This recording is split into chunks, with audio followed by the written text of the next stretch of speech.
Ladies and gentlemen, welcome to Loreweek. I'm your host, Lore Dude.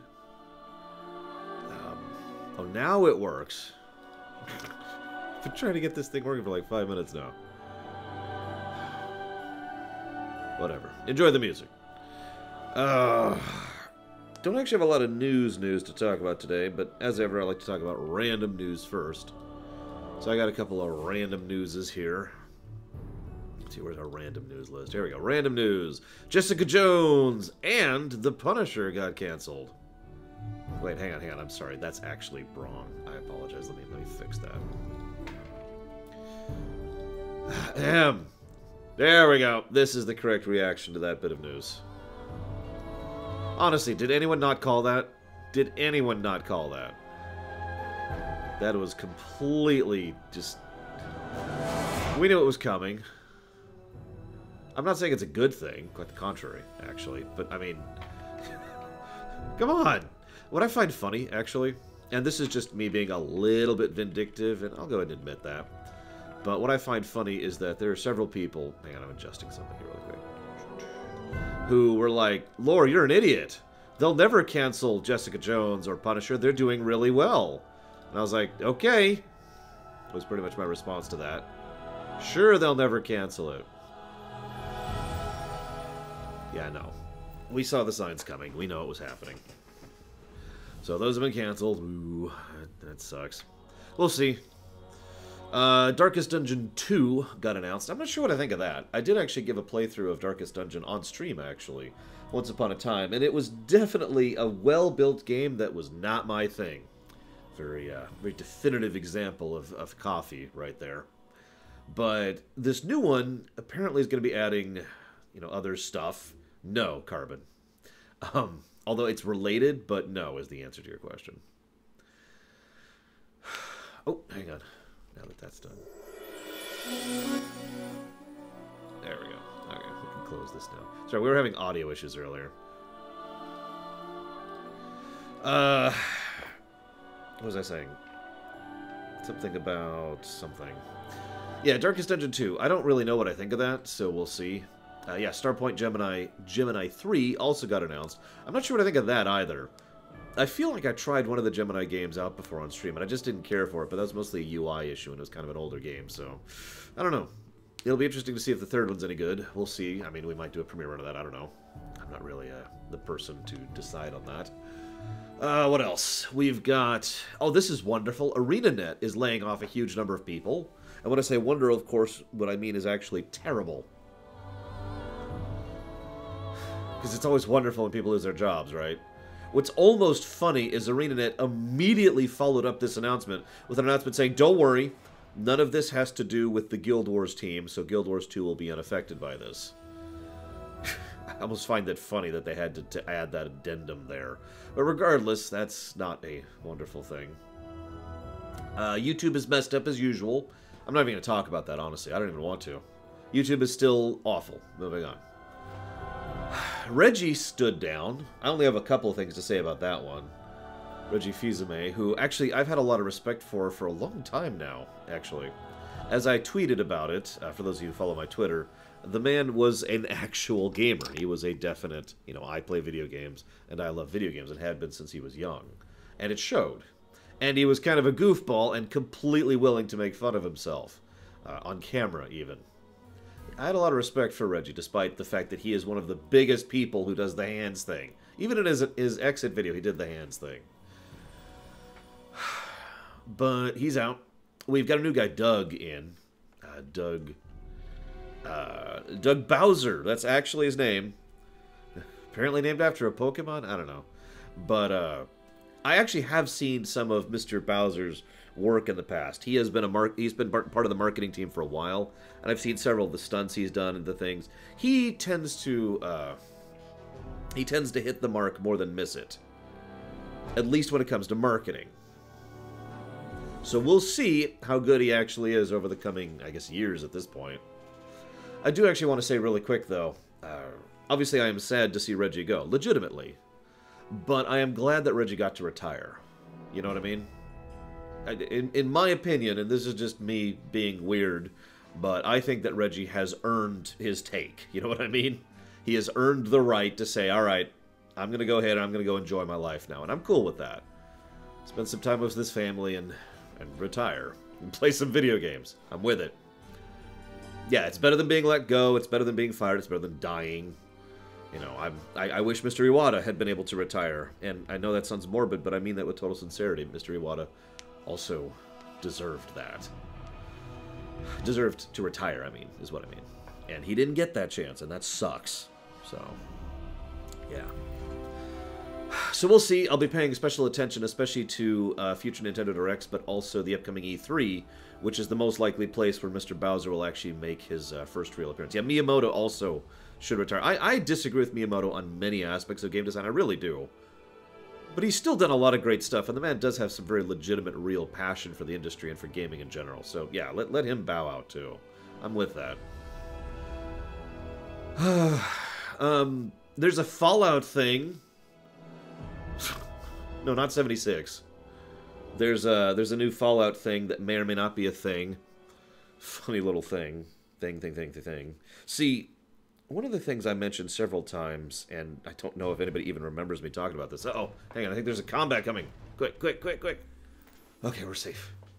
The biggest flaw of Fallout 76, and I mean this sincerely, because I haven't played the game, so I can't comment on the game itself, but in my opinion, the biggest flaw of Fallout 76 was all of the marketing leading up to it, which was all awful. I'm not going to go through the whole list again. I have gone through the whole list of every single misstep they made coming up to Fallout 76. Everything they could have done wrong to market that game, they did. So, this new thing may or may not be an attempt to try and fix that and to market this a little bit better. I don't know. This could just be literally a fluke. It's entirely possible. We'll see. We'll see exactly where this goes.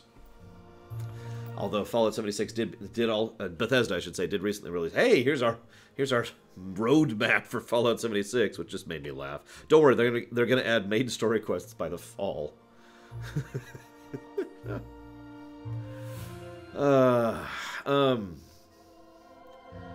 What else? The vampire tender thing is still going. This has been what, like 3 or 4 weeks now since that's been a thing.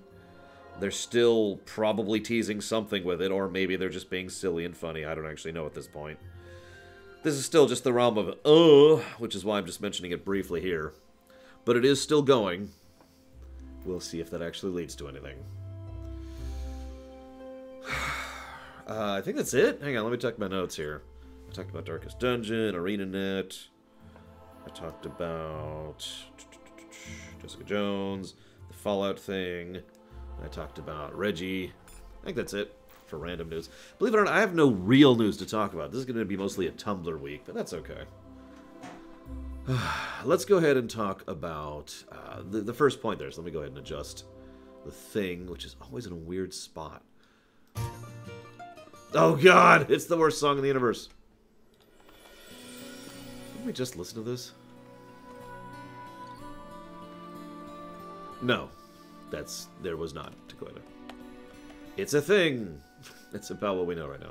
Oh, geez. There we go. Okay. So first, some news about me. You may or may not notice I'm actually wearing a different shirt today, just like I wore a different shirt yesterday. So, yeah, but Malachor will kill me if I play it, Leander. So, shirts. We'll talk about shirts first. I like these shirts. They're very comfortable and they fit me and they're, the style I like when it comes to the collar and everything. These are the shirts I have been wearing for a couple of years now, actually, at this point. And when I decided that these were actually going to be the shirts I was going to wear, I was going to go ahead. And I went and bought one of every single one in my size, although they're a little big now. And got one of each color that they sold. Now, I've decided after some thought that I'm going to vary it up. No, I haven't spilt anything. It's right there, actually. No, I've decided after some thought, plus I know how to get sauce out of a shirt, that I'm going to go ahead and wear a different shirt for each type of stream I do.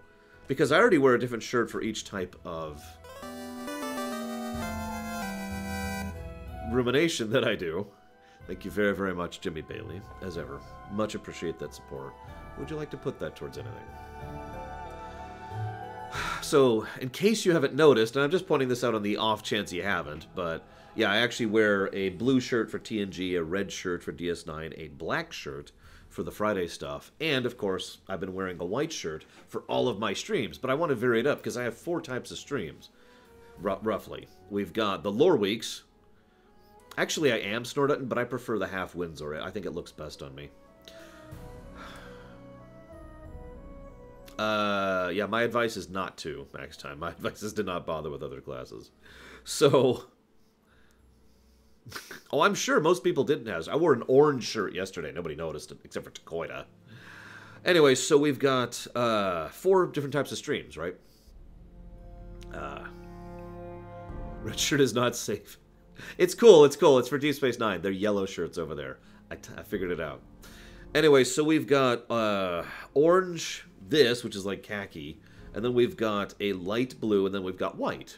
And I've got 4 streams to do, so that works out. The problem, of course, the problem is I'm not sure which to set up for which, and I was hoping for some advice, because I've got orange, khaki, light blue, and white, and I've got 4 streams. In no particular order, I've got lore runs, premiere runs, in-depth classics, and lore weeks. Now, the one thing I do every week pretty reliably is the lore week. So I was kind of thinking maybe doing the white shirt for lore weeks. But then again, I was thinking maybe I should do the white for the opposite of the Friday stuff. So, for example, wear white for lore runs, and then thus black for the Friday ruminations. Putting that towards Enderal. Oops, that's the wrong thing. So I was just hoping for some ideas from you guys. Any thoughts? Any combats happening, apparently? There we go. And then I would probably do the light blue one for in-depth classics, because that just sort of fits in my mind. I actually also have a yellow one and a dark green one, but those are reserved. Those are going over there.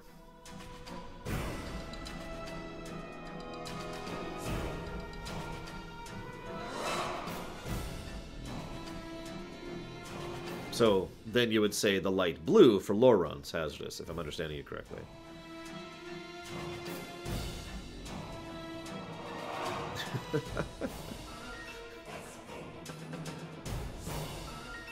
No, see, I can't do that, Tigzar. It's a uniform. It's all about color coordination. I mean, that's the whole point of that. Anyone will tell you, good visual design is the sort of stuff you're not really supposed to notice. You're just supposed to have kind of in the background, you know what I mean? Do I not have... Either way, I'm still thinking about it. Your dedication will be rewarded. I could, of course, also buy another type of shirt. However, the only real color that I could get that isn't really available is purple. And I could go and try to get a purple shirt, but I have no idea what I'd do purple for. No, Carbon. Carbon says I need to do it bare shirted. Sorry, guys. Not happening. And thank you, Carbon. Please stop donating. Why would I do tank tops?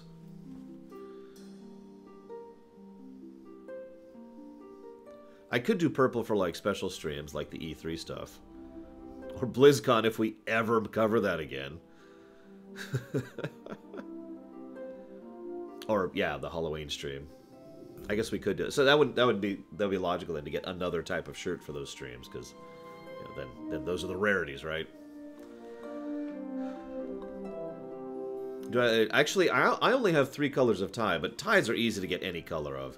I actually was originally thinking of just varying up the color of the tie, which was the other option, actually. So I could always wear the white shirt on stream, and then vary the type of tie based on type of stream I'm wearing. Or type of stream I'm doing. Right now, I only own this, a dark blue one, and a white one. It's actually a very light gray one. So... No, I'm not selling shirts. As I've said many, many times, selling shirts is not something that's a feasible thing, really.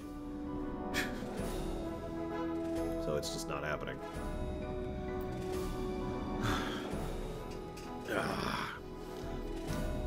I've thought about that, Baron, but ultimately I've decided against that. Ultimately because I prefer the idea of having a standardized uniform than having a different thing. I'm not First of all, I don't make the money that Angry Joe does. And second, I am not like the Angry Joe show. I cannot afford to literally wear a different outfit for every single video I do, right? So, yeah. Actually, I'm trying to grow this out right here. I have very strange facial hair, so I'm just seeing what it looks like.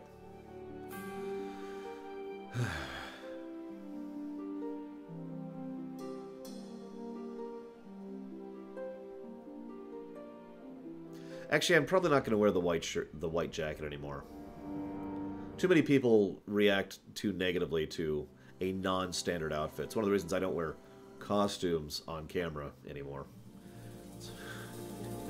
Because people are judgmental. Just to put that as bluntly as I can. Anyways, I don't think I like this color. I mean, this kind of just beige-ish color just doesn't look great, honestly.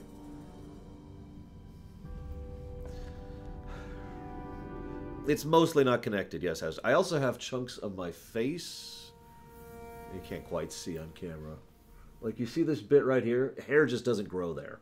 Like, some people have asked if I accidentally, like in the past, oh my god, did you accidentally shave off part of your beard? No, it's just not there. Why I care about that? Because it's my job. It is my job to present myself in as positive a light as it is possible for me to do so, because that's part of the job.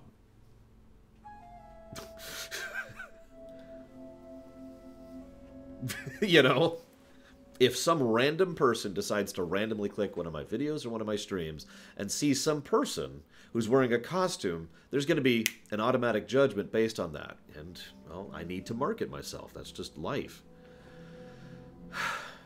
In short, the idea is that I'm trying to sell myself based on my content, but I need to present myself in a good way so that people have a good immediate reaction to me. That's marketing. That's life.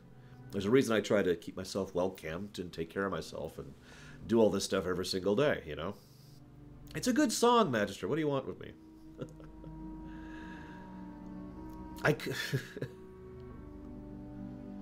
So...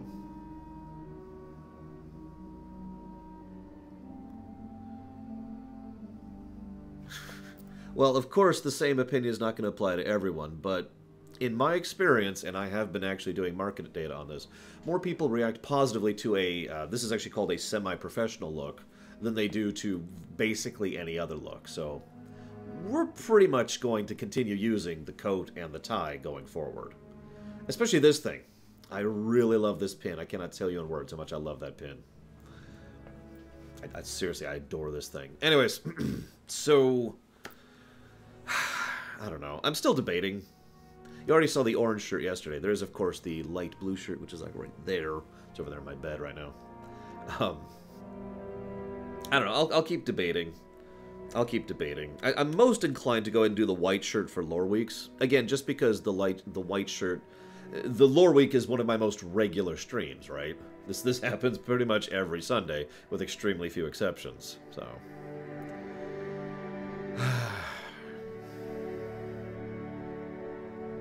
That's true, Baron. Yeah, there's a way to look more professional than this, and I am absolutely not doing that. So, we'll see. What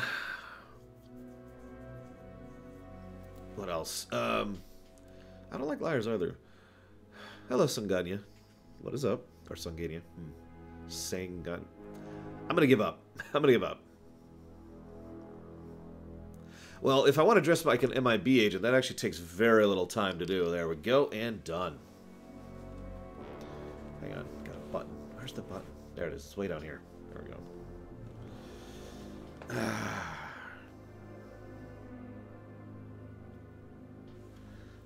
There's a reason I keep these right here. Anyways, I just wanted to bring that up. I also wanted to bring up the Mini Nations thing. This is the other bit of show news. Actually, this is... So I obviously just polled you guys for questions and thoughts on the matter. I really want to know your thoughts on the Mini Nations thing. So, quick question. How many of you don't know what the Mini Nations are? I actually label them Mini Ruminations to avoid confusion. But I call them Mini Nations. That's, because that's what they are. Hello, Yin the Reaper.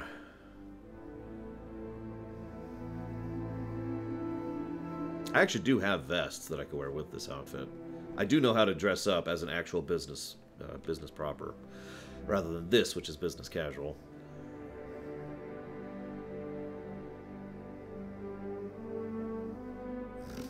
I like my tie, though. I think it looks good on me. Hey, Platty. Who are you again? I heard there was this weird weather balloon. So, we're obviously going to be continuing the Mini-Nations. There's been a lot of interest in that, and there has been direct money donated towards Mini-Nations continuing. That's even before Carbon decided to dump over $100 on the idea of doing a Andromeda series of Mini-Nations.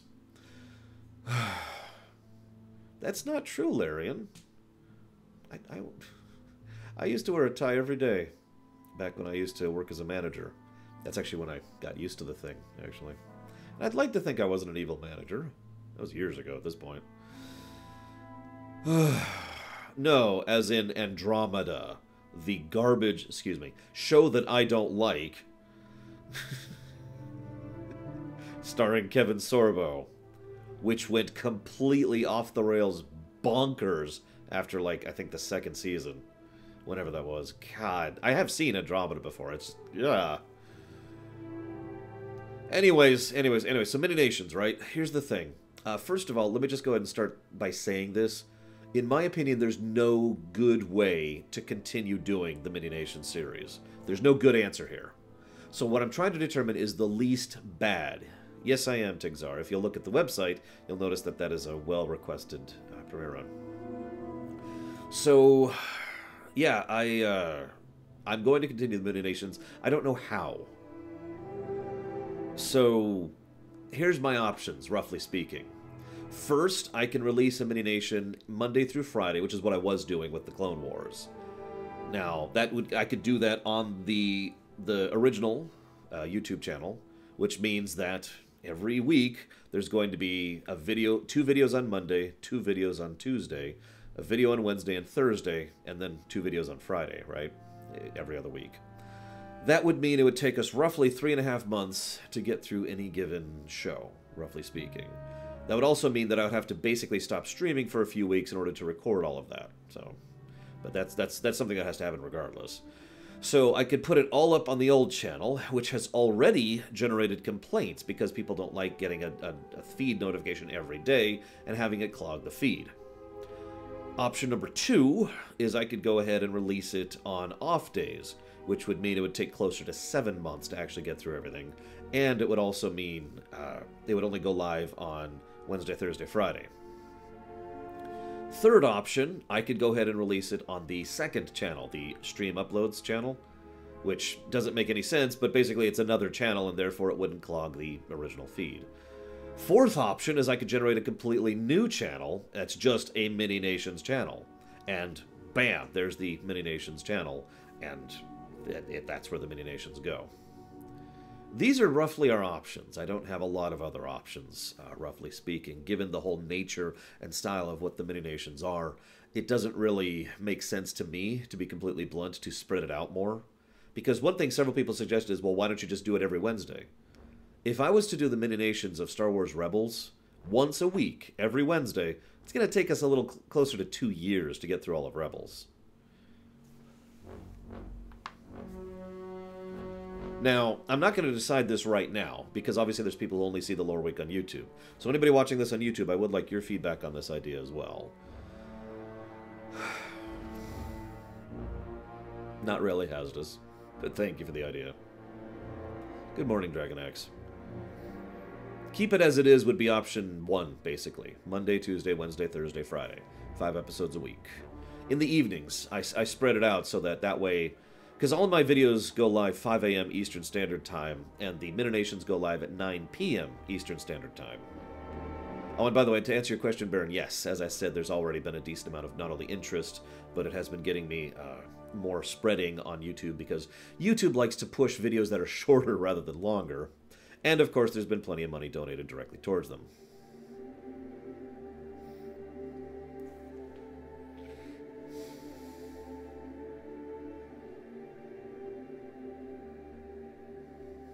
People do complain about everything, that is true. But it is always worth noting that that does not mean you should ignore every complaint. Both extremes are wrong, in my opinion. That's why I'm going ahead and asking you guys. Yes, YouTube prefers and pushes shorter videos. That's been true for years now. That's nothing new.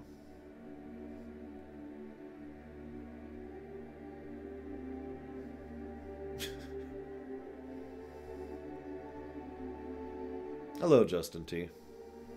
Yeah, even ignoring the fact that YouTube's own algorithms prefer shorter videos, there's actually an addendum to that, because YouTube tracks minutes watched, or basically percentage watched, and the higher the percentage watched, the more likely YouTube is to push a thing. And if you have a 2-minute video, it is more likely someone watched all 2 minutes of that. Therefore, that's 100% viewing, and therefore it gets pushed more. So, yay. As you might imagine, most people don't actually watch all of my core content on the Monday, Tuesday, and Friday features. Anyways, that's off topic. So I'm seeing a few ideas and suggestions. I'm reading everything you guys say. I'm just not responding to everyone. Doctor Who says, why don't I do a mini-nation on a season rather than every episode? At that point, it A, wouldn't be a mini-nation, and B, it wouldn't really be what's been requested and paid for. My whole shtick is going through episode by episode. I mean, that's how I've been doing stuff since Voyager. Although I might do that for Andromeda because it's Andromeda. But we'll get to that. I suppose I should mention right now, obviously I don't want to open the floodgates, so to speak, on mini-nations, because it does take a decent chunk of time, and that this time's not spent doing anything else. But right now, there's interest that has been presented, and first of all in Trafin, but second of all, thank you very much, Trafin. As ever, I do much appreciate those subs. There's been interest showed in doing something for Rebels, obviously Star Wars Rebels. There's been interest showed in doing some of the DCAU, and there's been interest showed in My Little Pony. These are the 3 shows that and also Andromeda. These are the shows that interest has been shown in for mini-nation stuff. So we shall see. Trafin, thank you again. Would you like to put that sub towards anything? Oh, you're putting it towards Devil May Cry 5. Good lord, Devil May Cry 5. I'm sorry. If you had known how many people are putting subs towards Devil May Cry 5, it's ridiculous. I have a weird feeling people want me to play that game. Well, that's kind of my point, Tigzar, is I don't want to encourage people to start donating towards all sorts of different mini-nations, because again, that is time that is spent not doing anything else.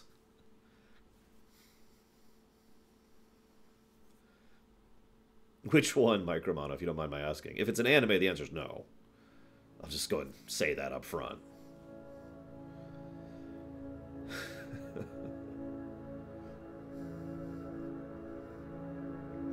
It's incredibly ridiculous. Oh, South Park?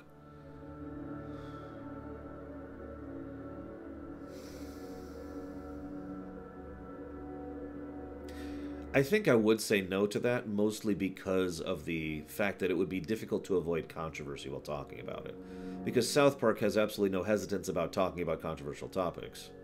And so I would have to basically be like, nope, to too many episodes.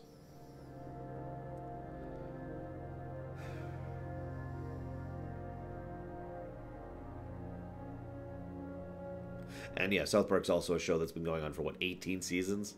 Something like that. I stopped watching South Park like 5 seasons ago or something like that. So, yeah, probably not happening unless, I don't know, unless I win the lottery.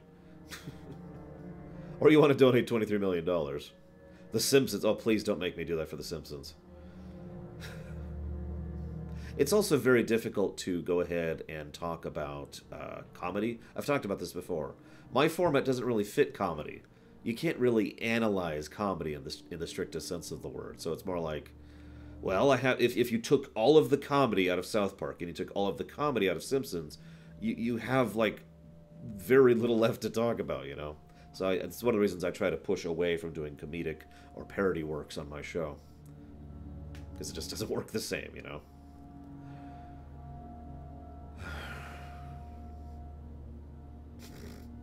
Well, I'm not... We can talk about it later, Carvin. We can talk about it later. I have to figure out how to even watch Andromeda if we're getting to the point. But again, the whole problem is how exactly do I push out? You disagree with what, Hazardous? That South Park is a parody show?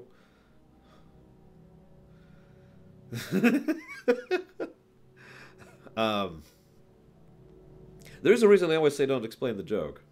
Anyways, I'm getting off topic. So I don't know. I'm open to thoughts. I'm open to suggestions. I've heard a few already. I'm listening, breaking it up into arcs, breaking it up into seasons. None of that actually answers the question that I'm really asking, which is how do I present the format? How do I present the show? I could, of course, just go back to the way we did the Clone Wars stuff and let people complain about it. One of the weirdest complaints I have gotten, and I've gotten this multiple times in the last 2 months, is, oh, you're finally doing something other than Star Trek. Now, I want to remind you that videos go live every other week on Fridays that have nothing to do with Star Trek, ignoring the streaming I've been doing basically non-stop for a little over a month and a half now. Just, huh? Really? That's your... Okay. Sure. But then again, what's funny to me is I've actually had these kind of comments for years. I remember several years ago, I got one person saying, I really wish you'd do more than one rumination a week. And I said, I do 3 ruminations a week. What are you talking about? And they were like, oh, well, I don't suggest... the Star Trek stuff doesn't count. Why? Exactly. I know. Not everyone's interested in it. That is, as always, the danger of being a variety show like I am. Not everyone is going to watch everything I do. Because they're not interested in it. How many of you have not watched a premiere run or a lore run simply because you've had no interest in the game?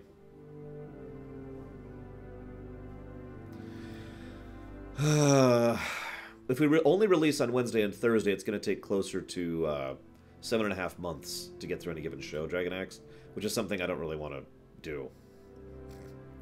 Now, Baron said earlier that I could release it in written format. Funny story, Baron. I think this is actually before you started watching me. I'm not sure. It's definitely before I started seeing it on Twitch. When I first started doing the Mini Nations, I basically had a vote that I left up for several weeks saying, do you want me to do this in text format or do you want me to do this in video format? And the overwhelming majority wanted me to do it in video format. So that was actually the original idea, was to do it in little text blurbs, like a blog or something. And then people were like, no, we want to hear you. And I was like, okay, whatever. I don't know why. Yeah, I hope at least some of you like my premiere runs. I really do, because I like doing premiere runs. A lot. I'm not even joking. It's probably my favorite thing that I do right now, is doing premiere runs. Premiere runs and in-depth classics, because they're both basically the same thing. Of course, we're also kind of winding down on lore runs. We're getting to the point where we don't have that many things left that we can do lore runs of, so we're kind of... Ironically, the lore runner is going to stop lore running, probably by the end of the year. Well, I see several people like it, and that makes me happy. It really does. A podcast would take exactly the same amount of time, just a little less effort. It is very little effort to do Mini Nations. That's actually the whole point, if you guys remember. The original conceit behind the Mini Nations was doing them very, very, very low production value. You know, I throw up a background, and I sit here and talk, and that's it. I don't do editing, I don't process it, I don't render it out, I don't get a big fancy outfit, although maybe I'll start using an outfit for the Mini Nations, I don't know, I'll think of something. It's all supposed to be more casual and low-key, because, I mean, I'm already absolutely up to my gills in other YouTube work, right? Anyways... I'll keep thinking about it. Right now, I'm most inclined, I'll go ahead and tell you guys this, especially based on your feedback right now, so thank you for responding to me. I'm most inclined to go ahead and keep doing Monday through Friday for the Mini Nations, and just keep having them in the evenings on the original channel. So, we'll see.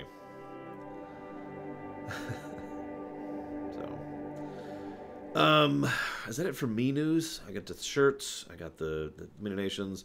I'm not making merchandise. Nobody cares about merchandise about me. Let's talk about writing reality. Let's get to our Tumblr questions, shall we?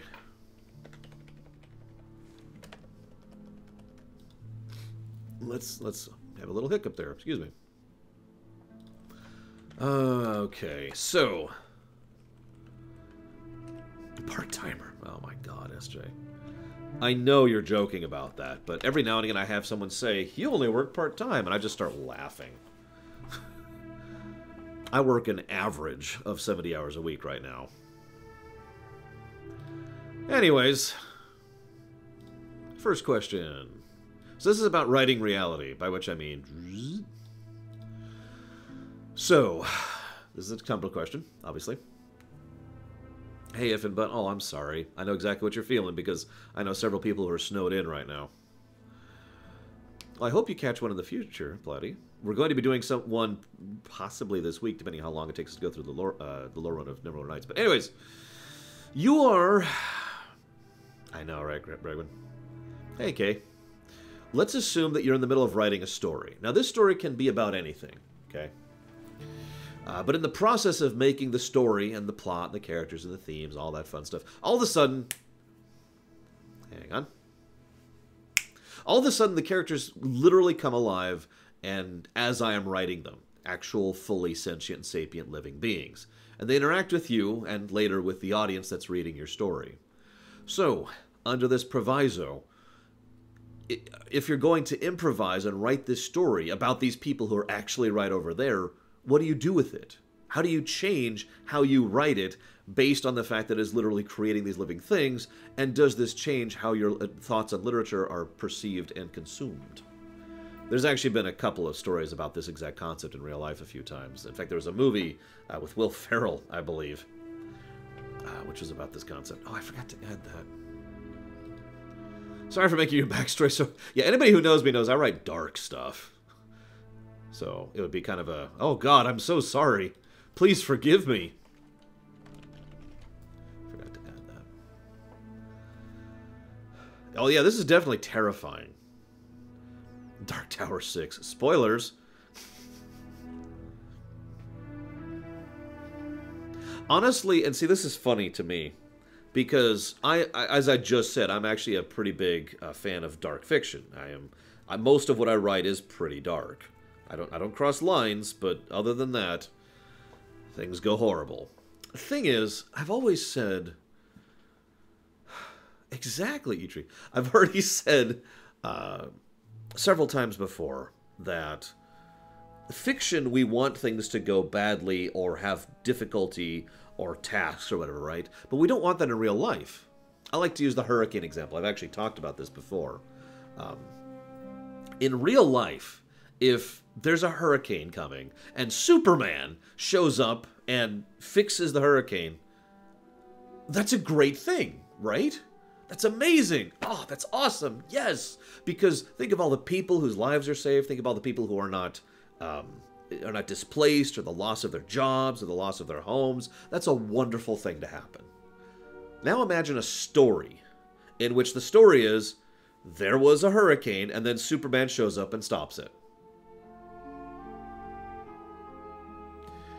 Now, a truly talented writer, I've said this before, a truly talented writer can take anything and make it a good story. But you can see how the story of that is way less interesting, right?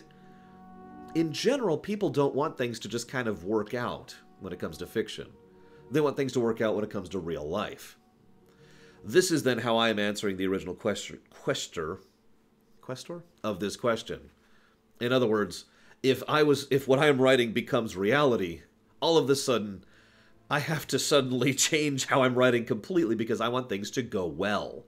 Because I want things to go properly for these people rather than, well, let's just say a lot of my characters tend to die horribly in my stories. That can't happen. No, they live happily ever after. They're happy forever.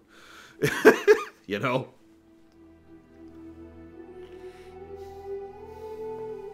That's a news headline. I like that.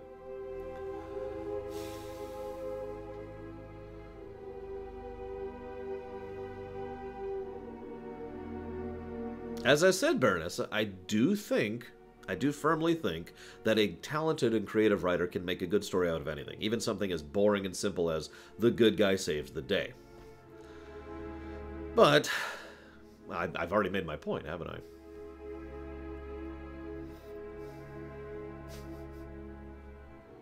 Let's assume we're the only one with the power hazardous, because that's the way that the question was phrased. Now, of course, funnily enough, we could do an interesting story about someone doing stories that come to life. And indeed, that has been done several times, as several people in chat have been bringing, as I myself have brought up before. Because I mean, obviously, you want things to go well, and you'd have to think about how far you want to go with that. We don't want to become, you know, Light Yagami, right? That's a little bit too much, right? I mean, holy moly. Yeah, exactly, Kay. Exactly. Kay gets me on this one. Kay gets, I think, no, you're happy. She loves you. You love this. There's your kids. You get a nice house. You don't have any tax issues. Yeah, happiness and joy. No potato chips. I'm gonna take this potato chip. And no, I'm not actually doing that because this is a hazelnut. That would really hurt my teeth. What, don't you have a thing of hazelnuts on your desk? This was a gift from my sister, actually.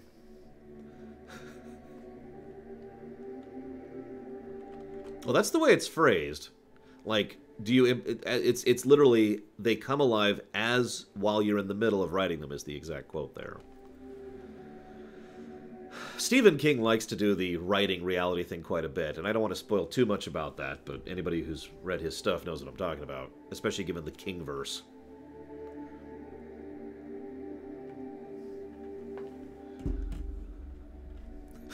You know what's horrible there, Ozez? Oh my god, nothing we do matters. It's all because you're writing it.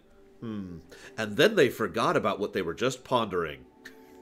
Oh, you're right. Life is wonderful and awesome. Where's my actual pen? Ah, here it is. And then they never questioned anything again. What? I mean, if you think about it, I would be the worst kind of evil dictator, because my overall goal is for everyone to be happy and joyful, so... And now everyone will be happy!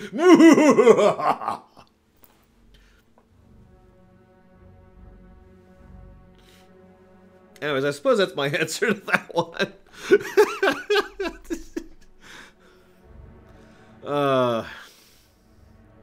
Time to paint smiles on your soul. And the best part is because this is actually altering their reality. It's like knowing someone's true name. It's like, no, you're literally going to be happy. It's not like I'm forcing you with drugs or whatever, and you're just blanking out your unhappiness. You are actually happy now. Congratulations! Oh, it's okay. Then Corrales realized the truth of Lore's ideas and never questioned them again. There we go. Blue, blue. In many ways, this is actually more insidious, if you really think. Like, dropping the joke for a second. This is actually more insidious. Because, like, if I drug you into happiness, that's messed up. If I literally alter reality to make you happy, there's, like... that's just... Oh my god, you know? No. I don't like that. As I've said many times, I wouldn't use true names unless I really had to. No, what I want to do, legit, if you want to get real for a second, what I would want to do is make a world in which it is possible for people to be happy, not make people happy. There's a freaking difference. Anyways. And I don't think that's the real world, but it's also not Halloween, so let's not talk about that. Let's move on to our next topic.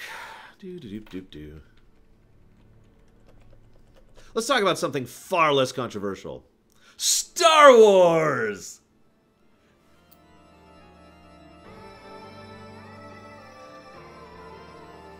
Hang on, let's move on from that. I'm sorry, I had to run with that musical cue there. This is actually a fairly simple question, but I anticipate there's going to be some interesting responses here.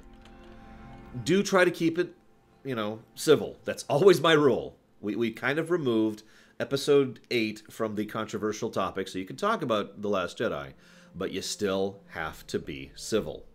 That's always the rule. Okay? All right, so here's the question, and it's actually a very simple question. You are now in charge of writing the story and designing the story for Episode 9. How do you wrap it up, both the sequel to the new trilogy and the nonology as a whole?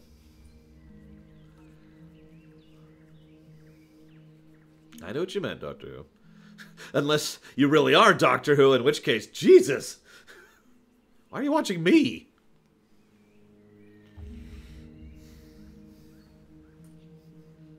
So, what do? How do you write Episode 9? Keeping in mind you can't rewrite Episode 7 or 8. That's kind of how that works. You can't just erase something from canon. I'm sorry, that was mean. A little easy. I mean, it's literally a 2-sentence question. No, this is a very complex question. That's why I'm answering this on Loreweek rather than just typing out 17 paragraphs. Time travel back to the EU. I'll go ahead and tell you my first idea right off the top of my head.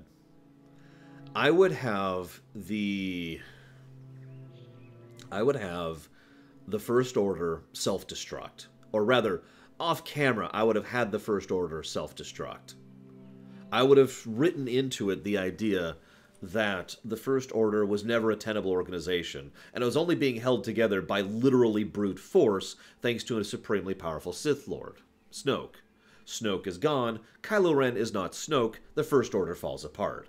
Infighting, bickering, parts of it just completely destroyed and wreck one another, and they basically make an absolute mess of whatever territories they actually own. First thing I'd do.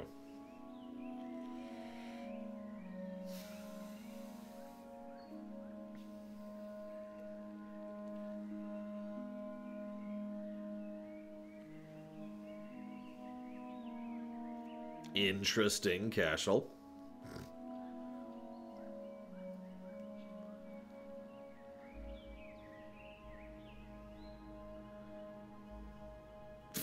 Jesus, Kate, really? Actually, yeah, Andrew, that's a good way to put that. After Temujin died, I would have the First Order, the Mongol thing, the Mongol Empire, which completely self-destructed very quickly. It's one of the fastest empires to collapse in history, especially given the size of the thing. Does anybody have any ideas that don't involve time travel or retcons? Yeah, exactly, Andrew. So yeah, no, it's basically the exact same idea. Replace Temujin with Snoke, and replace the Mongols with the First Order, and at least Alexander's empire had pieces of it that kept going, you know?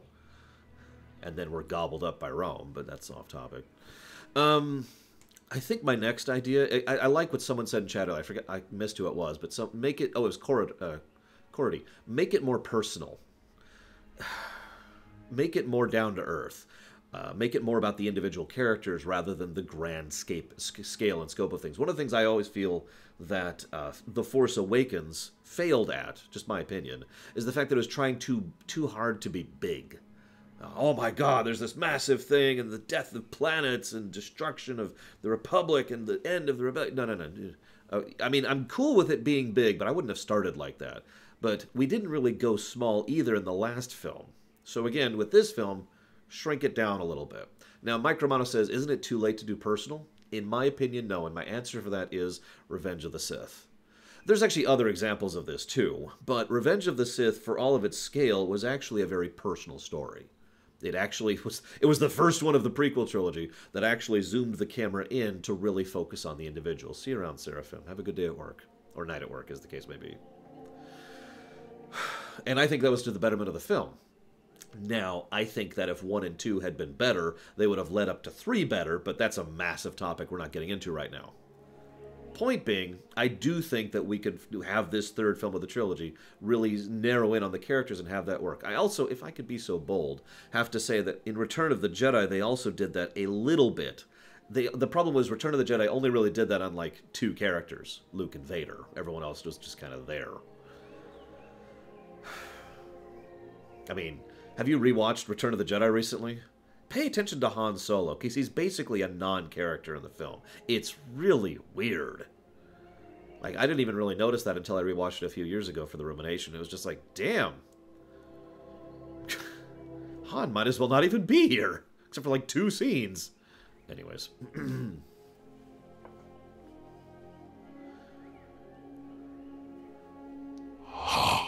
Your dedication will be rewarded. Oh my god. Alright, this is it. This is the donation that's going to tell me how awful I am. It's from Vigilant! And he tells me you're stupid and dumb. Hang on, what? So first of all, Vigilant is donating towards something that isn't Dark Messiah. I am in shock. 0. Kingmaker. And thank you, Vigilant. Thank you.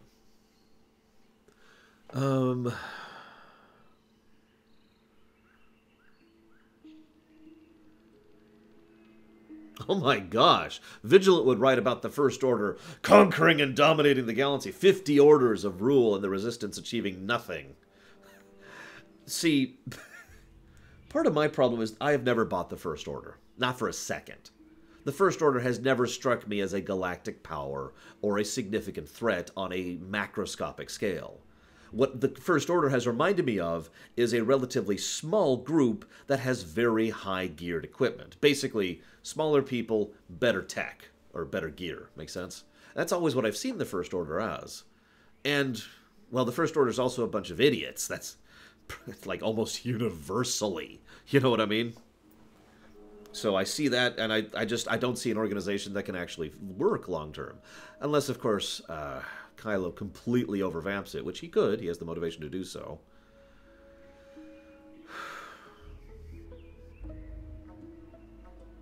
Interesting max time. Thrawn comes back. I mean, let's be honest. Okay, spoilers. For real, spoilers. On the off chance. 3, 2, 1. We know Thrawn survived Rebels. So Thrawn is actually still alive and still active as of the current point in time. Ergo, it is actually entirely feasible to bring Thrawn into basically anything we want to. It would be the you know, the AU Thrawn rather than the EU Thrawn, but it is still Thrawn. So that is actually something we can do. I'm not sure I would do that. I'd have to really think about that, because if I was going to do that, the only reason I would bring Thrawn into Episode 9 is I would bring him in to help establish another thing, basically. You know, have it in the background kind of a thing. Little bits of foreshadowing. We do know there's another trilogy in the works, after all.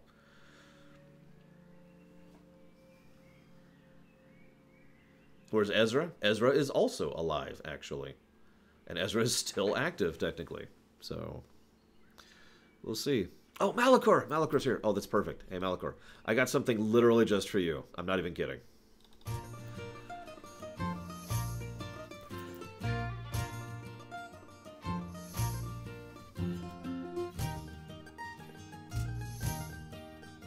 Oh, I agree. If they did Thrawn badly, it would go very bad.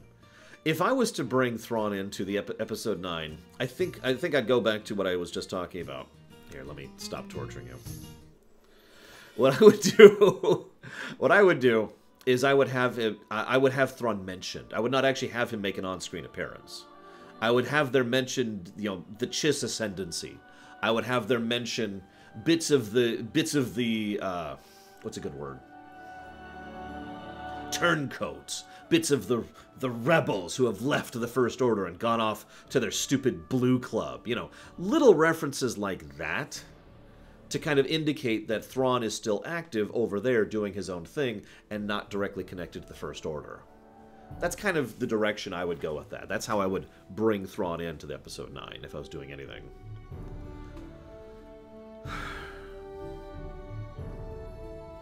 I agree with that, Cashel, completely.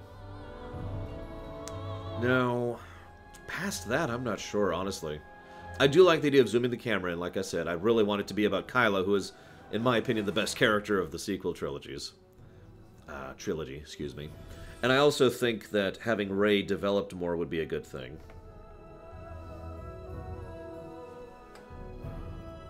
Correct, Remedy. They are actively working on it. That's true. Maul is still alive. Actually, no, he's not.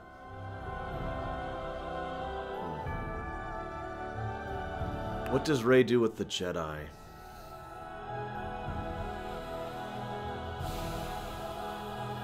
That is more evil, Baroness. I agree with that.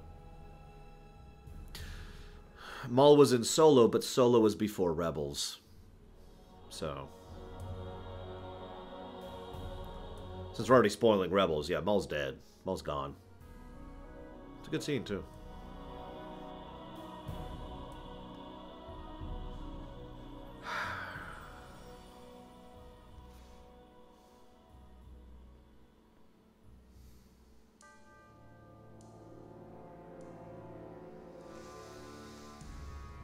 I'm torn on what I would want to do with Rey. Because I like the idea of her failing at everything. And I don't know specifics. I'd have to really think about specifics. But I like the idea of Rey trying to rebuild the Jedi Order, screwing it up. Trying to help the Resistance, screwing it up. Trying to reach out to Kylo, screwing it up. And then, like, basically her last action would have to be do the one thing that she actually succeeds at. And it would cost her. I'm not saying it would kill her. I would be okay with killing her, but it would cost her in some significant way. And I'm not sure what I would do with that. Which one, Max Time? Because I thought I responded to you already. Scroll up, because you said that way up here. Here we go. Ah, yeah, the retiring as Legends thing. That might not be a bad way to do the final thing. Like, the one successful thing that she does is going ahead and basically bowing, you know, the Jedi out of the galactic scene. The Jedi Order, I should say more accurately.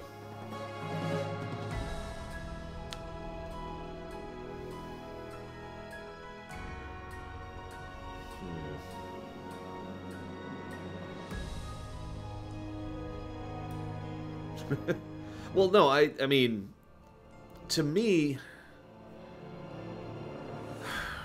I like the idea of Rey failing at everything because we have to follow through Episode 8.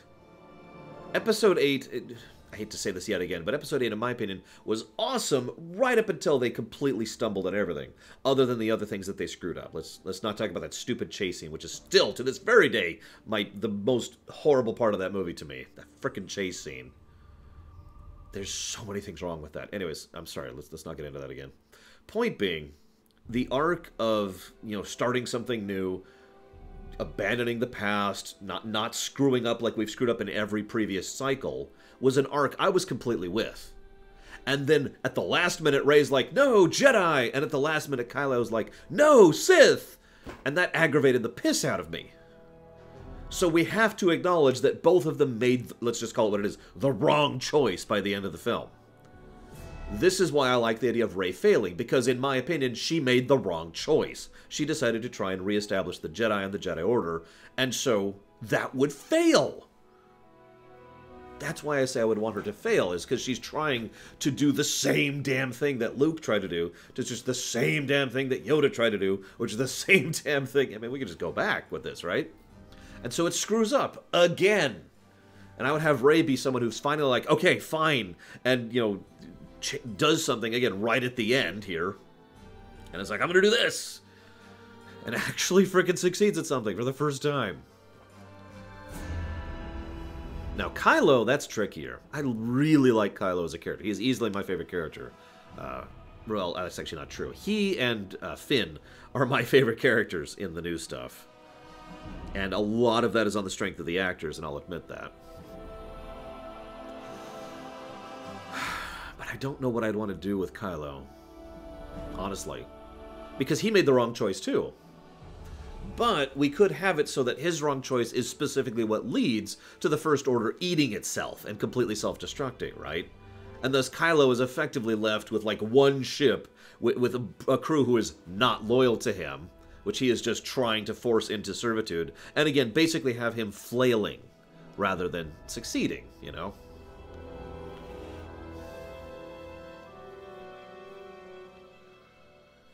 The rule of one. Oh god, not the one Sith. Anything but the one Sith. Bonus points if you know what I'm talking about. I'm not sure if I would have Kylo be redeemed or not. At this point, I'm really not sure, because if Episode 8 had gone the way I wanted it to, I would absolutely be on board with Kylo redeeming. But again, Kylo made the wrong choice at the end of 8. So now it's like... You know, now what? Hi, Zelda.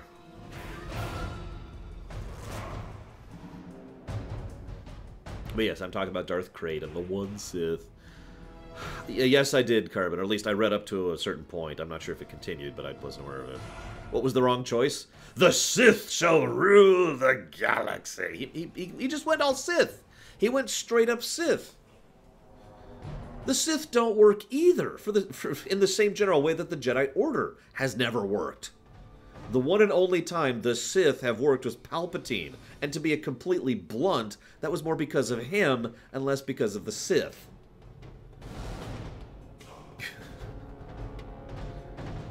The Sith have always failed, just like the Order has always failed.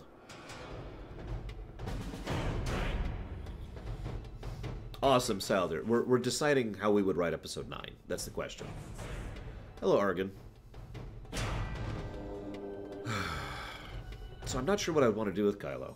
Like I said, I know where I'd start with him, but I'm not sure where I'd go with him after that point in time. That's a tricky one. And of course, I would want Finn, and I would want Poe.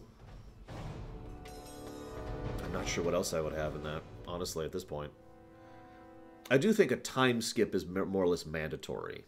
Like, I do think that's something that has to happen, right? There's no way we could just set Episode 3, or excuse me, 9, immediately after Episode 8. Well, we'll just have to disagree on that one, Doctor Who, because I don't want to talk about Episode 8. I really don't. That's a mess that I just want to leave alone.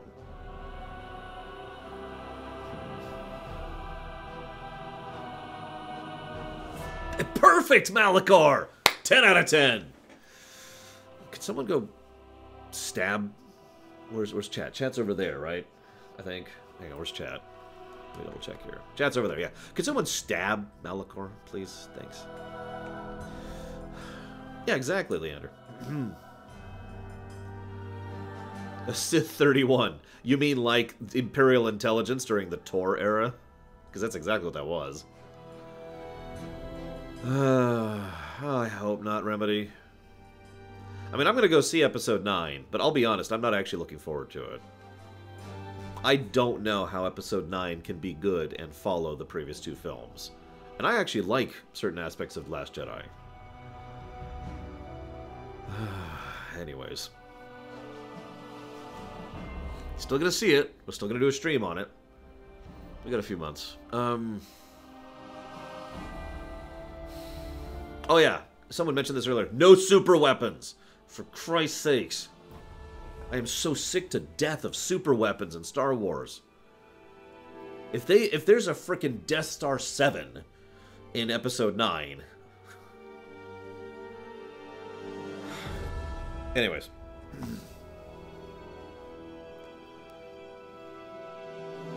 Oh, there will be a super... Let's see, so...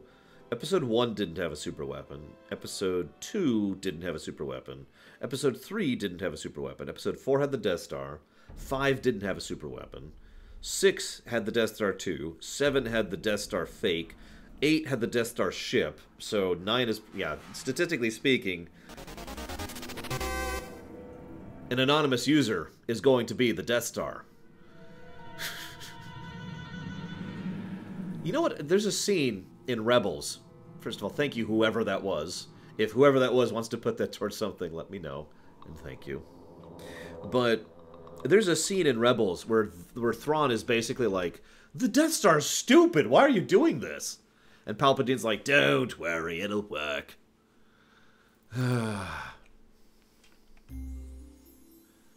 It'll work. It'll work. No, we don't know, so I don't know.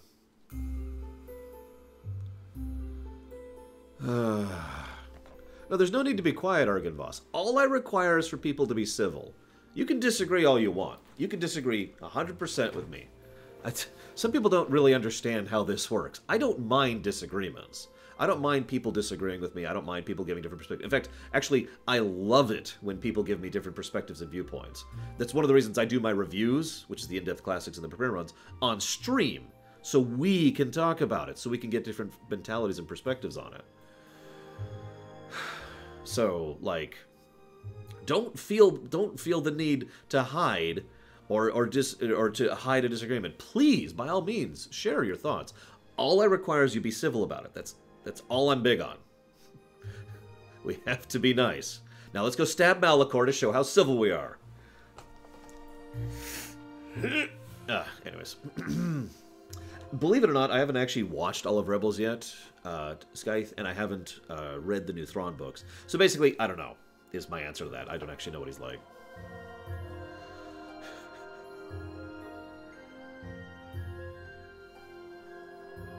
Do we stab him 5 times?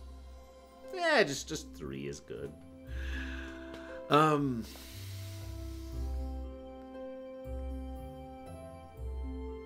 If I'm honest, one of the things I would also want to do with Episode 9 is I would want to change the status quo on the galactic stage a little bit.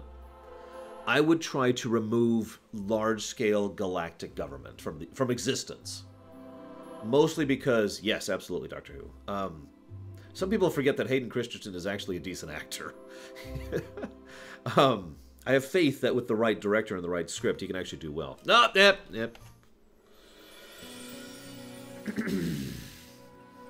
It's okay, I changed it, Malachor. I changed it, just for you.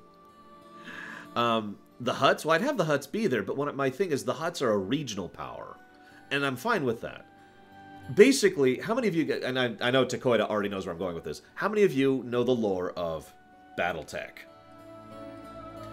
Rather than being the Empire and a few little pieces, rather than the Republic and a few little pieces, rather than the New Republic and a few little pieces, I'd have it be a whole lot of pieces. Just change the status quo completely. Get rid of this whole galactic government thing. Not just because I want to change the status quo, but because, A, I think this could lead to a huge amount of additional storytelling possibilities because basically virtually every single Star Wars story to date in the EU and the AU is set in an era where there is one big galactic government and then a bunch of other little governments. So this would be something new. And again, I don't even have to explain the storytelling possibility of a myriad of regional powers. Right? That's a good question, Takoida. You know my answer to that, though. Can you guess it? Because it would have to be a group that's smart and wants to maintain a degree of control without expanding their power base too obviously.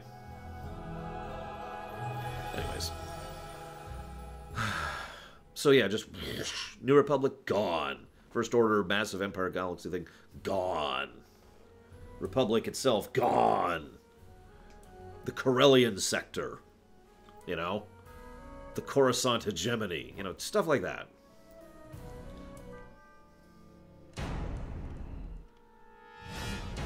Okay, and I'm already out of... See, the problem with Neverwinter Nights 2 music is it's so short.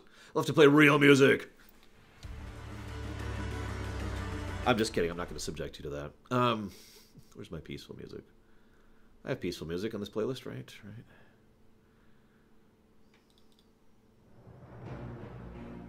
Yeah, that works. The Core World Consortium. I like that. Wouldn't that be a step back? Well, now that's an interesting question. Why do you think that'd be a step back?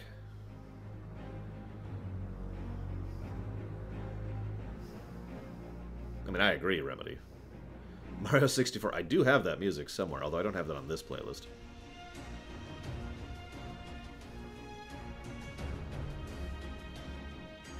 funnily enough, I didn't like Looper. I know, hate me. It's okay. I'm cool with it. I get a lot of flack for that one.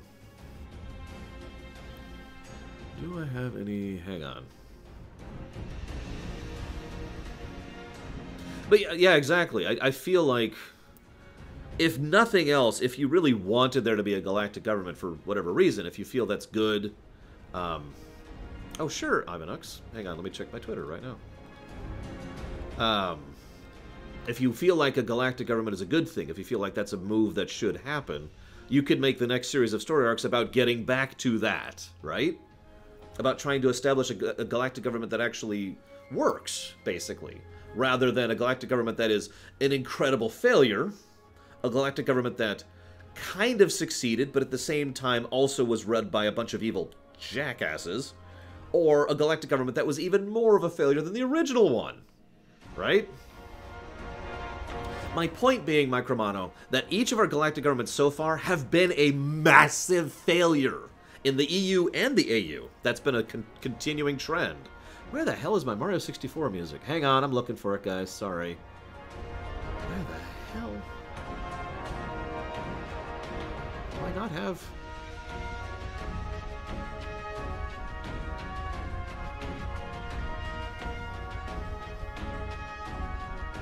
Actually, I rather liked Xenoblade Chronicles X2, whatever it was, on the Switch. That was a good one. What was it popular about that? Oh, you hated it! Oh, sorry. Well, never mind. What'd you hate about it? I wanted to like the first one. Didn't quite get there. Where the hell? Okay, you know what? Let's just do this. Screw it. Well, I mean, I've been wanting, you know, an empire that's not evil for frickin' years at this point.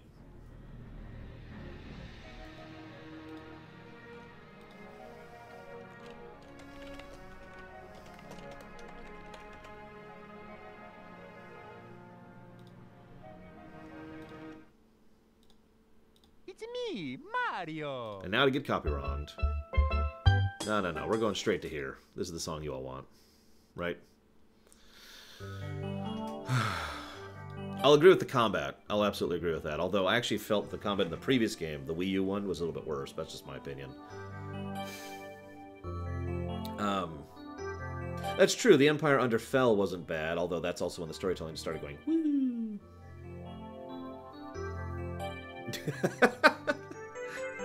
Well, I mean, honestly, yeah, Micromano, if I'm being honest.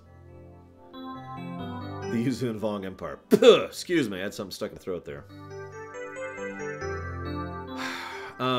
There was a question. Oh, yeah, someone tweeted me something. Where's my Twitter? Here's my Twitter. I thought you have... Ah! Wait, what? Aww! If you were a game developer with unlimited resources, what would you do? And someone responded to that question with, I'd hire the lore runner.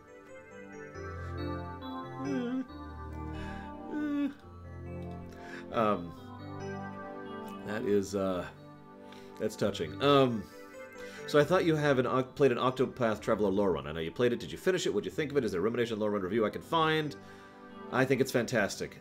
Well, let me first of all apologize, Ivanux. As I said, I'm totally down with people... Yes, they did, Hazardous. I'm totally down with people disagreeing with me. I really don't like Octopath Traveler's gameplay. At the moment, I have not actually yet finished the premiere run because...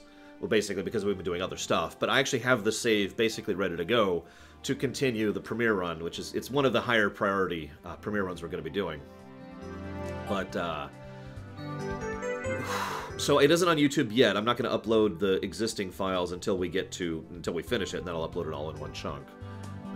I did spend about 50 or 60 hours getting to the point where I feel like I could beat the rest of the game without unnecessary grind or irritation or the fights taking too long. And I do like the story. I do legitimately like the story. The story is probably going to be a pretty big net positive. The gameplay is currently sitting at, I believe, -13 for my own review system. And it's hard to explain in summary why I think that, and that's why I don't want to answer that in summary, but to try and summarize, it's because there's a lot of different aspects of the game design that all interweave with each other in ways that, in my opinion, make the overall experience worse. The fact that every combat requires you to very carefully think your way through it isn't that bad. The fact that there is too many encounters isn't that bad. The fact that it takes forever to gain any amount of power progression, and most of your power progression is dependent on your specific build and your equipment, isn't that bad. The fact that every combat takes forever to go through isn't that bad, and there's like 5 or 6 other things. The problem is when all of these things all happen at the same time, what you have is a slog, where it took me 50 to 60 hours to get to the point where I was actually starting to progress. Because unlike most games, you can't just go grind. Like, you can't just go and, alright, let me level up for a bit. It doesn't work that way, because levels just aren't that useful. Instead, levels only give you a little bit of extra padding to be able to access the areas to get the equipment you need. And what I ended up doing, and I'll tell you this during the premiere run, I found a spreadsheet of every chest and every piece of equipment in the entire game. Basically like looking at an old strategy guide. Figured out exactly where the immediate upgrades were for me, and beelined for each of those across the world, because they're all over the place. And then looked at the next tier upgrades and beelined for those and so forth and so on until I had the best gear that was available for me to have, which allowed me to be able to start to try and go after the optional bosses to get the classes necessary in order to make it so that I was capable of fighting the things I needed to fight in order to actually finally progress. In short, I had to look up a guide to be able to progress, in order to look up another guide in order to progress, in order to be able to increase my power level to the point where I could go grind. I don't like the gameplay of that game at all. I had to work to grind. Story's good. I legitimately like the story, and we are going to finish it. It's just, we've been doing other things. Why am I playing this song? Let's go to snow music.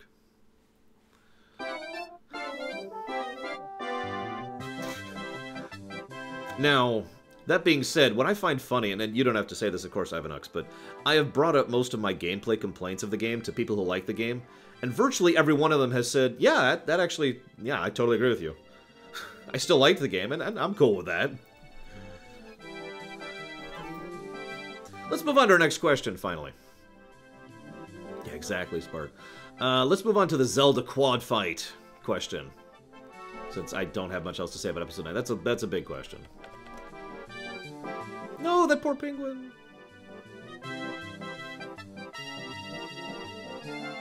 Oh, I think I agree. 1993. Yeah, honestly, this is not a joke. Some of these Mario 64 levels, like, give me stress. You know what I mean? If you don't know what I mean, you probably have never played them. But yeah, I legitimately get stressed at some of these stages, especially since the snow levels were some of the first levels that had the ability to fall off into the abyss. For some reason, there's just something about Mario and levels that are just suspended in the abyss that really get to me for some reason. Whoops, you slipped. Ah. Anyways, let's talk about the quad fight question. So this question is over here.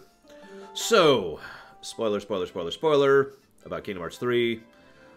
So what they want is, they want you to design a fight in a new Legend of Zelda game where you fight Demise, Majora from Majora's Mask, Ganondorf, and Vati. Basically, all at the same time. So how would you design that fight?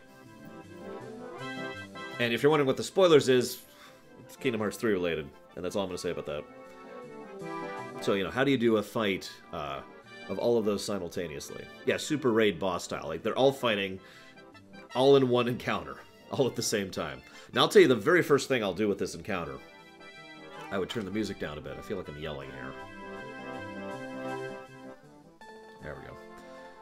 First thing I would do, I would make it so that, obviously, you're there as Link, but I would also make you be fighting alongside multiple other people at the same time. I'm not sure who exactly, but, Zelda being there is a must. I'm not sure who else I would have in that fight, but I would have at least several people involved in that fight that you are fighting with them. If I'm being 100% honest, I also like the idea of basically having a button that allows you to swap which character you're playing between, because I think that'd be awesome.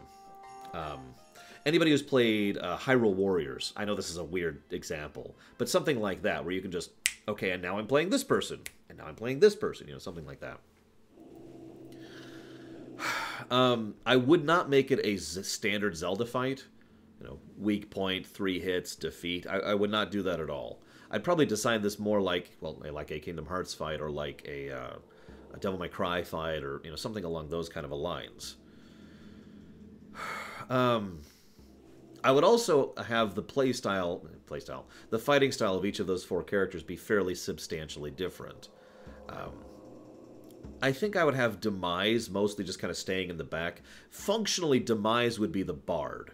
And I know that sounds like a weird thing, but my point being, he would be back there debuffing you, changing the terrain, as in literally changing the terrain around you.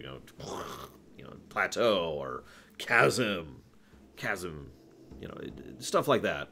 I would also have him, you know, trying to throw out debuffs on your party, and I would have him empowering each of the other 3. So, for example, at any given point in time, he could focus on one and be like, and, you know, Ganondorf is now powered up for X amount of time, and that increases the power of his abilities and the range and the reach, that kind of a thing, right? I just realized this is kind of similar to the Troll Council fight in Throne of Thunder, but whatever. So that's what I would do with Demise. He's kind of back there in the back. Now, obviously, he's basically spending most of his time avoiding.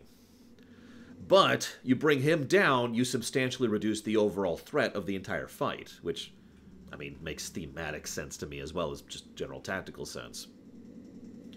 Majora, I'm not sure what I'd do with. I'd have to really think about Majora. Yeah, battle meditation kind of a thing. Because Majora is just kind of... And that's kind of Majora's thing, right? Being just crazed and unpredictable. So I'd probably make Majora more of the rogue of the group. Very fast, very agile, constantly moving around. Probably not doing a huge amount of damage, but I like the idea of Majora effectively having 2 modes. We already have a buffer Baron. However, to give you some credits in here, what I like is the idea of Majora either attacks you, in which case he's very, very quick, very hard to dodge, very hard to block, or he goes and he actually reverts back to the mask, rather than being the whole demon thing. Reverts back to the mask and just plonks on someone, which again allows someone else to be empowered for a brief period of time, similar to the Demise mechanic. But instead of buffing altering terrain, he's buffing and then also mashing, stun locking, etc.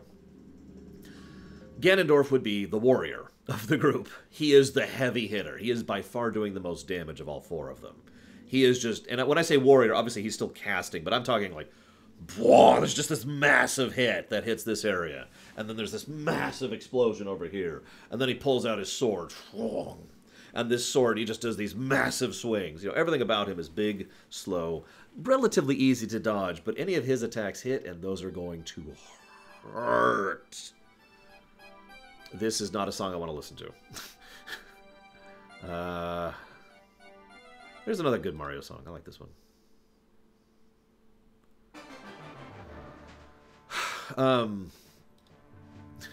What? So yeah, just... That's Ganondorf. I don't have much else to say about him. Vati, well, he'd be the mage, wouldn't he? I would make him the person, not the eyeball thing. Although maybe he'd have an eyeball form? I don't know. But we have the least to work with when it comes to Vati, so all I can think of for him is have him basically be the ranged. He's the one who just kind of stays over there in the distance, doesn't do a lot of damage. He doesn't do anywhere near as much damage as Ganondorf, and he doesn't stun lock you like Majora does, but he's just back here, and each of his hits are a little easier to dodge than Majora's, but harder to dodge than Ganondorf's, and of course each of them you have to see them coming, because he's attacking from way over there. I like how Baron has completely different ideas than I do. I like it. Because I had Demise be the terrain alterer, whereas you're having Vati be the terrain alterer. See, the reason I wanted Demise, I'll go ahead and explain my reasoning here. The reason I wanted Demise to be the one who is the buffer, debuffer, alterer, is because to me that just strikes me as Demise's overall approach. You know, his existence as the nature of the curse and his presence as the originator of the cycle, to me means he's the one who basically alters the metaphorical terrain, and thus just turned that into a literal capacity. I do like the idea of actually giving Vadi specifically wind magic, which then basically would serve as a form of area denial at that point. Actually, it's funny you bring that up, Malachor, because I like that idea, but I want to go a step further. So you can defeat all 4 of these guys in any order, right?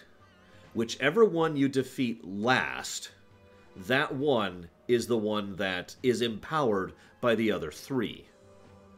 So if you defeat Ganondorf last, then he will have, you know, the terrain alteration of Demise, and he will have the additional empowerment of Majora, and he'll have the area denial and ranged abilities of Vadi, all in one massive last fight. And the same thing for any of the other ones that you defeat last.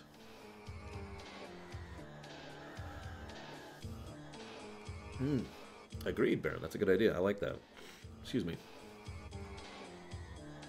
Now, there's actually another part of this question, and apparently we're fighting Bowser now. Why are we fighting Bowser?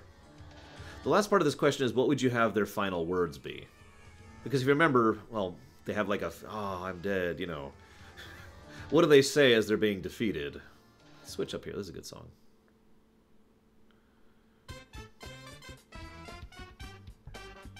You don't like this song? What if you left Majora for last? So what we'd have to do is we'd have to decide a relative difficulty level based on who you defeat when. Basically, the idea here is there'd be an easy mode, and then there'd be a hard mode, and then the 2 in between. Now, of course, which one is which would probably be debatable, but I like the idea of defeating Majora last being one of the harder modes, if not the hardest, at least the second hardest. Because I like the idea of Majora basically pulling down, like you get him to the point where, and then Majora is all that's left, and the Majora is all of a sudden just destroying half. I mean, it kind of does, Snorton. It's just destroying half of the terrain while simultaneously locking down certain areas, while simultaneously moving around like a really super fast, insane person who is also suddenly hitting like a truck. And that's when the moon shows up. If you leave Majora up last, he summons the moon, and you now have a hardened rage timer. You have X time before he just straight up wins and destroys everything.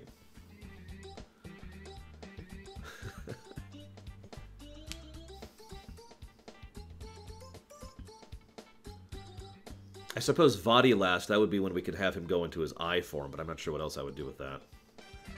Oh, I like that idea too, Eingrad. Oh, no, let's go even more creepy. Rather than just dragging the bodies to him and consuming him, Majora, like, floats over to, let's say, Demise's body. And, like, very, like, roughly and horribly just and snatches onto his face, Demise's face. And you could just see, you can hear this as it's, like, crunching into his skull and adhering to his face really hard. And then Demise's body just gets up like it's a puppet. And then Tentacle goes out and grabs Vadi. Tentacle goes up and grabs Ganondorf, and then just kind of pulls them in, and there's this horrible squelching, crunching noise, you know, like bones breaking, as they're being absorbed into the whole thing, and then he goes, there's just this horrifying scream, and then you fight Majora.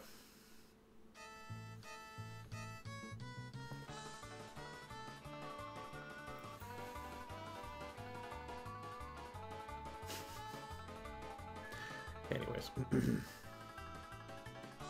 What? No, okay. No. Also untrue, but still no. Would Girahim appear? I'd probably have Girahim be like a secondary... Ooh, no, that's a good idea. If you defeat Demise last, Girahim shows up. And then you basically have to fight Girahim and Demise at the same time. And as you're fighting, you know, after a certain point, if you defeat Girahim, he just turns into the sword. And then Demise has another sword. And if you defeat Demise first, then Girahim just kind of self-destructs. But obviously that would be more difficult to do. Which links are in the fight? I mean, I have no idea. Like, I really don't. I suppose this, by definition, kind of passes time. So what I would do is I would have it so you can choose. The Goddess of Time shows up and says, hey! I need you to deal with this. Could you deal with this, please? And then you're like, what do you mean? And she shows you, and then there's the 4 of them, and it's like, oh, okay. I will allow you to choose your manifestation. And then you can choose which Link you play as.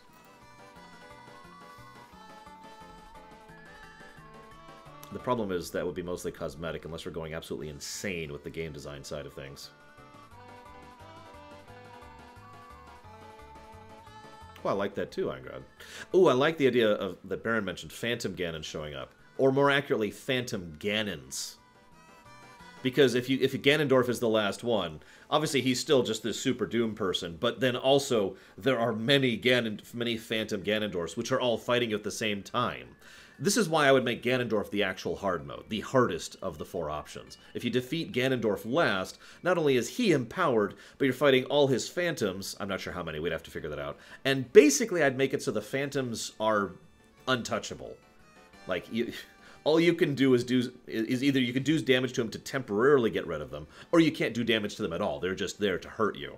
So you have to avoid the Phantom Ganons while damaging the real Ganon while he is empowered to hell.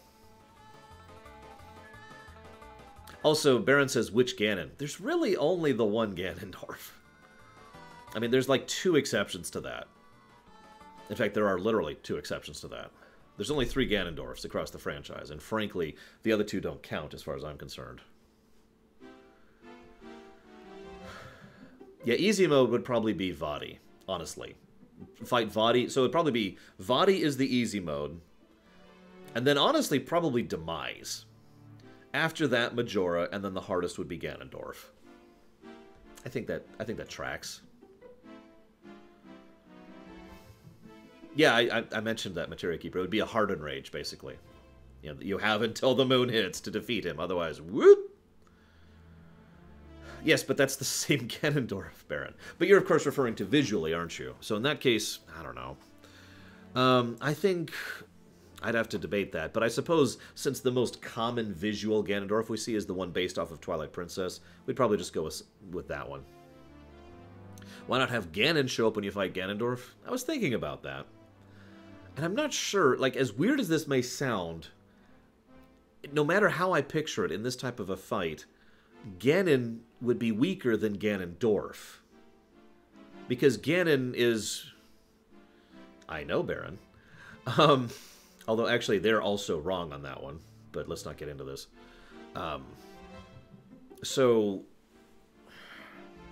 Because Ganon has no kit. The big pig... He's big, and he's strong. That's it. That is all there is to Ganon. There's no complexity there. There's no variety there. There's nothing there other than Kong or charge, and that's it. That's all there is to Ganon. If anything, I would probably make Ganon only show up if Ganondorf was defeated before the end. You know, in other words, in any mode other than defeating Ganondorf last, Ganon would be someone that they could basically summon temporarily, right? Especially Vaati. You'd be like, aha, and then, chong, charge, you know, and you just smash whatever's in front of him, you know, basically as a short-term summon kind of a thing. So, that's what I would think of, that's how I would use Ganon in this fight. I'm actually looking forward to the Zelda lore run, too. I've been kind of playing chicken with Nintendo when it comes to the Zelda lore run. Excuse me, Zelda pseudo lore run. Because there's so many... I'm waiting for them to do more remakes or ports so I could play more of their games on more modern versions. There's one game in particular I'm really hoping they'll do a port of on a modern system sometime. And that would be Skyward Sword. Because Skyward Sword, by definition, would have to be the beginning of the lore run. And... well, I ain't playing that crap on the Wii. That ain't happening. So, anyways. So how would I write Death Conversations? That's sad, Doctor Who. I would agree with that, Diesel Edge. I mean, let's be honest. If we could just talk about this for a second. Nintendo has very rarely taken Zelda lore seriously. If you'll remember, and some of you probably do remember this, for a time they basically insisted that each Zelda was just a retelling of the same tale, that there was no continuity and no story arc. There was a bit of a change in management approach, which is thanks to Miyamoto effectively being pushed out of the room, back when they made Ocarina. And Ocarina was the first time they decided to try and codify an actual Zelda continuity. And the original intent was to connect Ocarina with Link to the Past. And then, of course, immediately in the wake of that, they made both Wind Waker, directly connected to Ocarina, and Twilight Princess, directly connected to Ocarina. Then they kind of stopped doing that again. Because then they made the GBA one, which was actually supposed to be the originator of the story. Minish Cap. Minish Cap was supposed to be the origination of the story arcs. That was, the actual origin story for everything. And then they were, like, in the middle of production on that game, they retconned that, and were like, no! Word came on down from high. We're doing another one before this. And that just completely destroyed the story of Minish. And yeah, and then they had no idea how to connect to Link to the Past, since they did both Wind Waker and Twilight, so now they're just like, ugh. Yeah. Zelda lore's all over the place, and it's because it wasn't designed to be connected except for a few points in time. Anyways, I'm getting way off track. I do have other questions to cover today. Let's go ahead and go down to our next question. I think I've answered that thoroughly. I don't know, Baron, is my answer. I have no idea what I would write for their ending quotes. I'd have to really think about that. How many of you guys like board games? I like board games. I actually love board games. There's a reason I like to play board games every other weekend. Or every other week, excuse me. Weekend. A Thursday is basically a weekend for me. What do you want from me?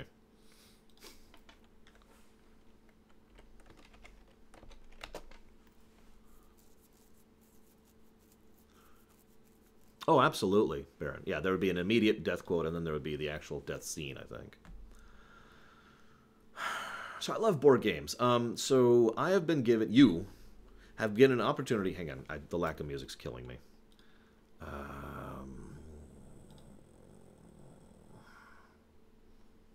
Must play music. We were just talking about Zelda, right?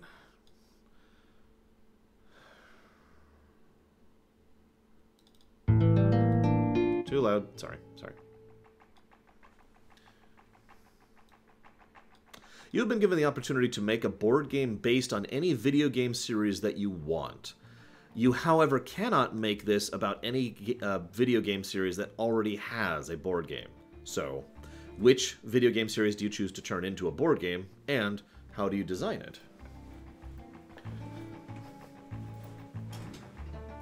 Funnily enough, I'm kind of the opposite of that, Blue Wolf. I fell out of love with board games back when they were just Monopoly and Sorry. And then I discovered what I call real board games, and I was like, oh, these are awesome. Grand Theft Auto. How does that work?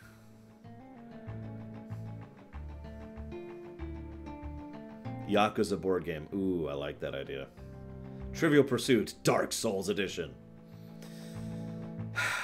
Someone go stab K for me. Just one quick stab. One stab. Board Game Simulator would make up a great board game. Suikoden or Suikoden, I could see that. HOI 4, really hazardous? I mean, we already have a Crusader Kings 2 board game and an EU4 board game, which is in development. We can't make an XCOM board game because there already is one.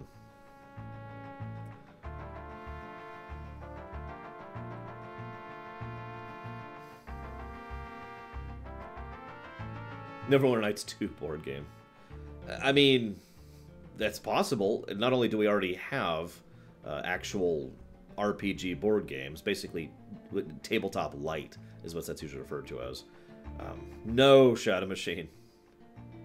But we also have the possibility of just interpreting it. I mean, Lords of Waterdeep is an excellent board game in my opinion. A Witcher board game, I could see that. Competing Witchers trying to do things, that kind of thing. Fire Emblem board game, yeah. Oh, what's the name? There's this one D&D, tabletop light board game, and I can't think of what it's called. It's a very common one. It has tons of modules. Oh, Witcher has a board game. Sorry, we can't do that. Infamous. Activision board game. There's actually a lot of corporate board games, which are basically all centered around effectively destroying the company you're working for in the service of trying to make more money. That's a thing. That's a real thing. Has there been a Mega Man board game? Not only has there been one, we've actually played that on Board Game Night. No mandatory missions, Larian. Yeah, Hero Quest is a good example of that. There's actually another one. You're going to make me look it up now. Hang on.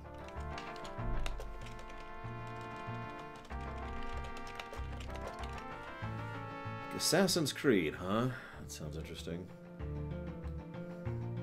Hang on. I love this. I look up cooperative board games just to try and find it. And I find a bunch of board games I absolutely love. Last Night on Earth, Shadows over Camelot, Eldritch Horror, Forbidden Island, Forbidden Desert. But I did find the one, Descent. Descent is what I was thinking of. Descent is a...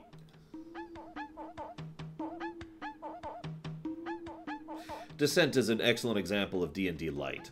It has tons of modules and tons of things. It's still being supported as recently as last year. So, Shantae, I don't think I'd go for that. See, the thing is, in my opinion, if you're going to do something like, let's use a direct example, a Mega Man board game, you shouldn't make it Mega Man in a board game. You should more adapt the concepts and the idea and the franchise to a board game thing, things that board games are suited for, which tends to be turn-based. Instead, they tried to emulate fighting robot masters and enemies in a board game, and honestly, I felt like it just kind of fell flat. I didn't actually care for the Mega Man board game, by the way. There's a reason we never continued that game. So, if I was going to do a Mega Man board game, I'd do it more about designing, building, constructing, measuring, and maybe like, basically designing Mega Man levels, designing Mega Man characters, designing robot masters, coming up with new powers, trying to use them to either take over certain sections of the world if you're playing as the Wily side, or trying to establish defense if you're playing on the defense side. You know, something like that, rather than just you're fighting stuff, right? But again, we can't do Mega Man because Mega Man already has a board game. Oh, I know exactly what you're talking about, Larian. A Sonic board game. Unfortunately, that exists too. Mario Kart. So, I've said this story before. I actually designed a Mario Kart board game back in... That would have been my sophomore year of high school, I believe. And actually, it was actually quite functional and fun, and I had a lot of fun playing it with my friends. That's the kind of geek I am, guys. You might ask, why would you do that? Well, I didn't own Mario Kart, so I wanted to play Mario Kart, so I made my own. That's just kind of how my mind worked. I guess it still works that way, but anyways, you get the idea. It was fun. Hand of Fate? What is Hand of Fate?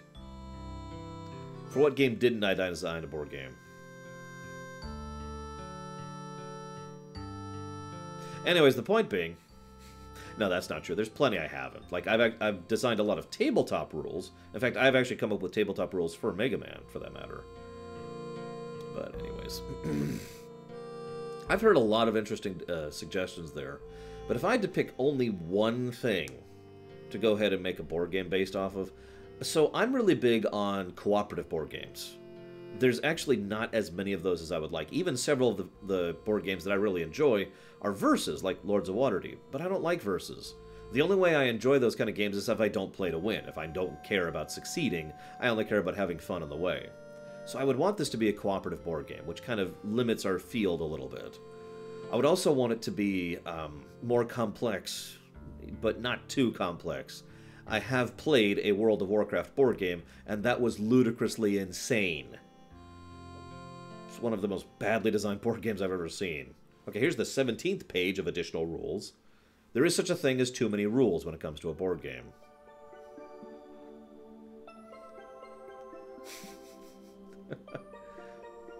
I hope you had fun with it, Carbon. Of the franchises that people have suggested, the ones that are most occurring to me to be interesting are the Yakuza one, because I think there's a lot of potential there. You know, there's literally a real estate minigame built into that stuff. Come on. But also the idea of going ahead and doing a... Hang on, let me check something really quick. One moment, please.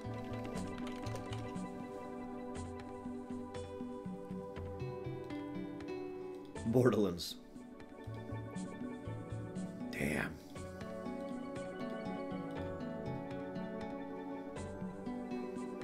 There is a Mario board game. I thought there was, and I was right. It's a really dumb one, too. It's absolute crap. So I can't do Mario. Now, the Zelda board game probably doesn't qualify, because it's actually fan-made. So that doesn't count, right?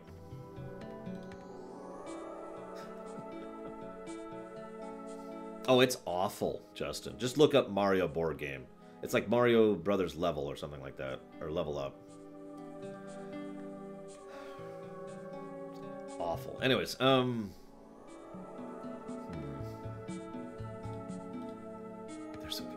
There's a Mario... There's a Nintendo Risk, apparently.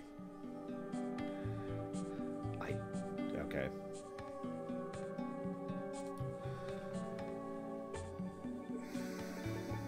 Now I'm torn. Because I really was going to go with Mario. I was going to go with a Mario... basically, I guess it would technically be a Mario Maker board game. Damn it. But ultimately, I really like the idea of that Mega Man board game I posited, even though there is a Mega Man board game. See, I'm actually really against Risk. That's why I just kind of raised my eyebrow on that one. I've been told there are good versions of Risk out there.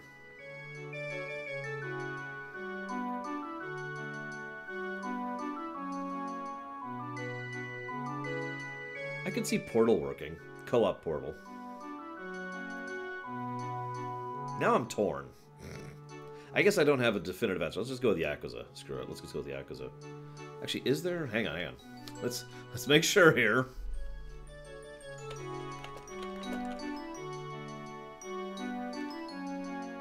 Okay, looks like we're okay on Yakuza.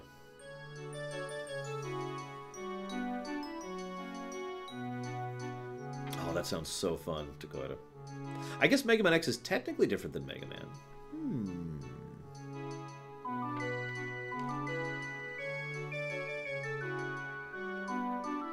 What was I just about to look at?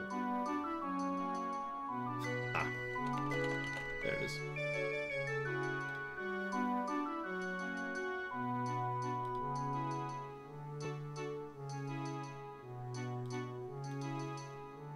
Okay, good news. There is no real Final Fantasy board game.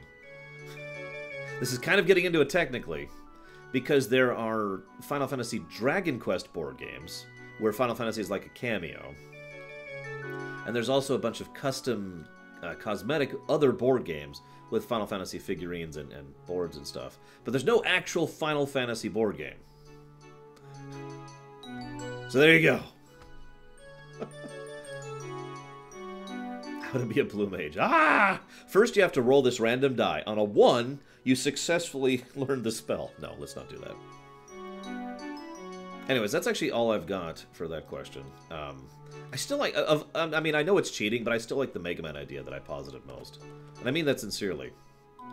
I love the idea of designing levels, designing creatures, you know, rolling for stuff, placing... units on the board to try and accomplish something. In fact, what I'd probably do is I'd have it, again, going with that co-op mentality, I'd have it so, like Takoida says, you play as one of the sides. So all of the players are playing as the Maverick Hunters, or all of the players are playing as the Mavericks, and they are trying to, you know, win, to try and successfully defeat the other side, which is being represented by the board itself. Now, I do also like the idea of optional trader mechanics. So I love the idea that whether you're playing as the Maverick Hunters or as the Mavericks, there is an option to, you know, shuffle a card deck and pull out one and decide if you're a traitor, if you are a Maverick Hunter who has been infected, or if you are a Maverick who is simply pretending. And thus you could actually work with the other side. I like that idea too. And then again, have it be all about, you know, loadout and design, customizing your kit.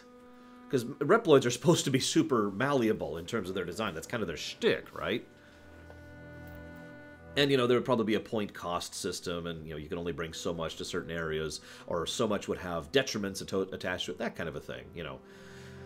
Kind of like loading out a mech, basically. You know, you have so many slots, and you have so much weight. So you can put this stuff on you, and then you could go do it, and blah, blah, blah. Something like that. That's probably the direction I'd go for.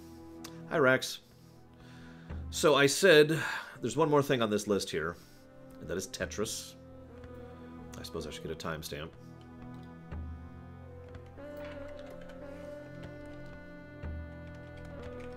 There we go. One moment, please.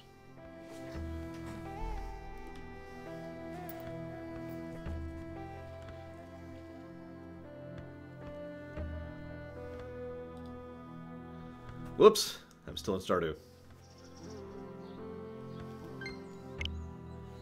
So this is Stardew Valley. Ignore this. This isn't relevant. Pay no attention to this. No, I actually really wanted to go ahead and play Tetris on camera because, you know, I like the idea of doing so. I do want to go ahead and save the day, so give me just a second here. No, nobody wants to see me play Stardew Valley. Don't be silly. I guess we could stop the Zelda music, huh?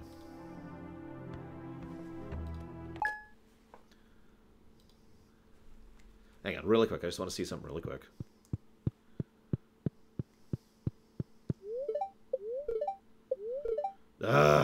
No rain.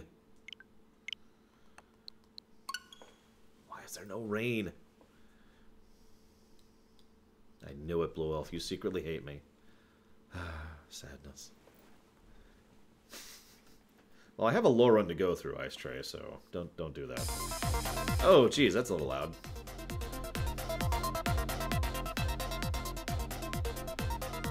Okay. So let's see how this works out, shall we?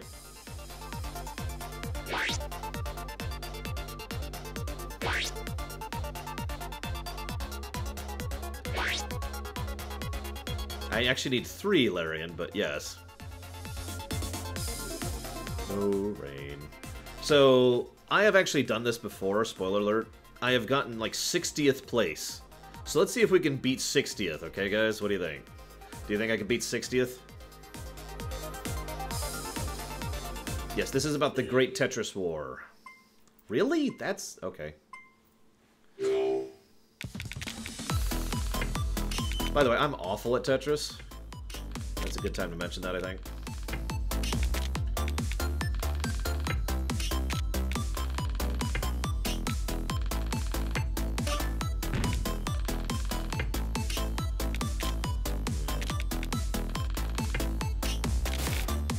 Do I want to do that? Yeah, I think I do.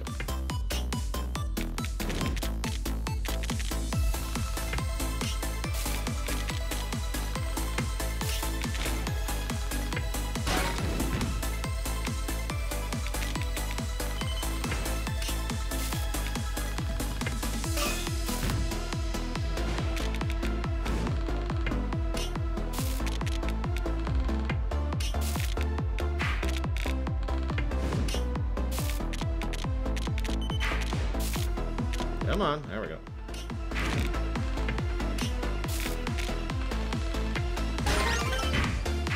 No Shadow Machine. Yeah.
What am I up to? I wasn't looking at my rank. I guess I'll just survive for a bit. Hey, I'm above 50. Woo! I got 49th. Hell yeah! Jesus Christ. I leveled! I don't know what that means.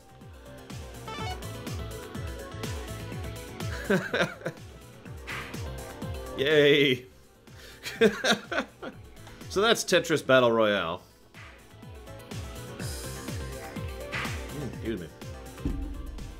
Hi, Who Girl. Yeah, that is a new record. I have to admit, you can make fun if you want. This is actually a great idea, in my opinion. Like, it really is. I actually think... Oh, I got 50th dead on. I really do think that this is a good... This is something that is... I don't like Battle Royale in general, but I think the concept has options, you know, places that it can go to. You know, in other words, I feel like Battle Royale is a concept that hasn't been used properly. You know what I mean? And because virtually every Battle Royale game out there is a shooter where you're dropped into an area with a shrinking zone, and that's it. I mean, so I do like the idea of Battle Royale branching out into other genres like this. Now, Dakota mentioned it was too distracting on the side. That's actually funny, because I was completely ignoring everything but the middle while I was doing this. I don't know if that's how other people play it. But that's how I was. That's why I mentioned, I guess it's time to see exactly how well I was doing, because I wasn't even paying attention to my rank during that whole thing. I was just focusing on trying to get the pieces out. Now, as you can see, there's basically a pattern in this particular Zelda to the pieces coming out. You are guaranteed a long slot every 6 or so pieces, which means I was basically generating an entire strategy based on setting up for long pieces. The catch with that is the pieces don't come quickly enough, and eventually I do just start to get overwhelmed, as you saw happening. One more, then we'll go play Neverwinter Nights.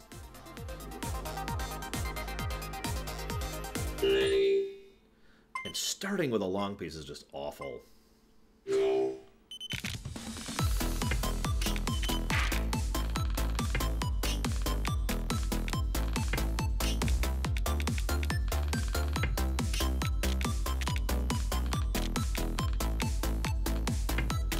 Nope, won't let me do it.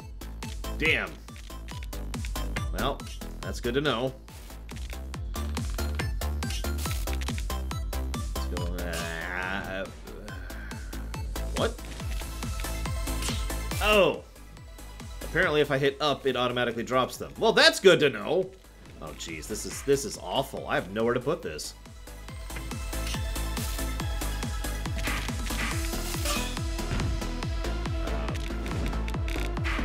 Yeah, I am completely screwed now.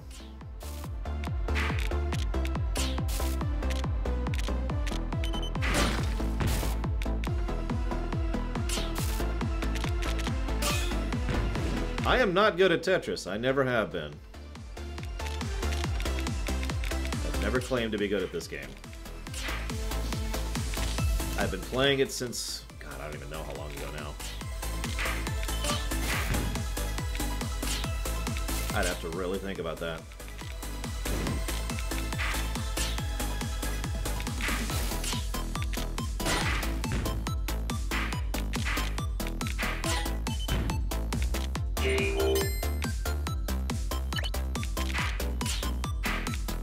You know why I'm bad at Tetris? I'm too slow. I take too long to decide what to do.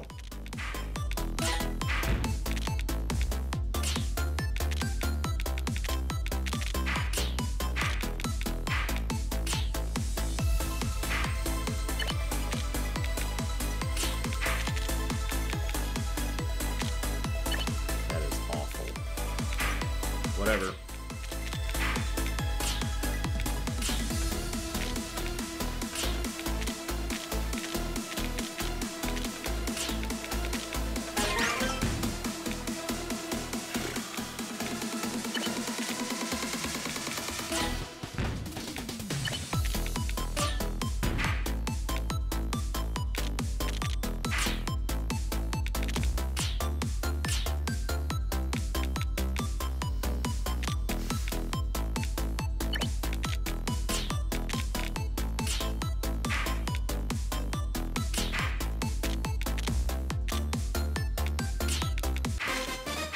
Oh, really?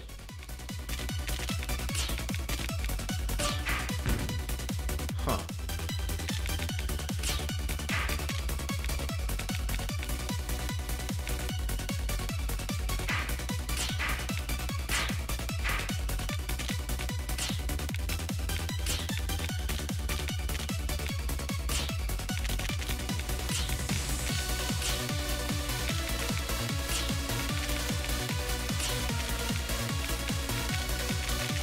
I love this song too.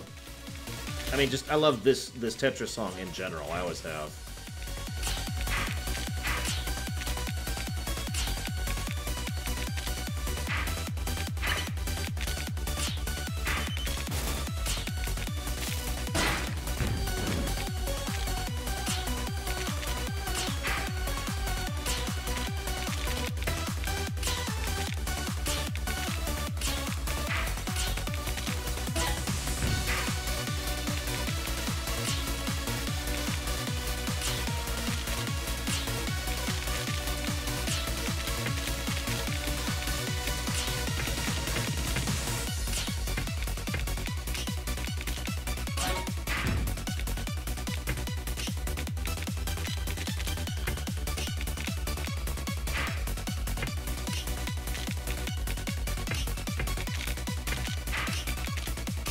Damn! That's the end. That's the end.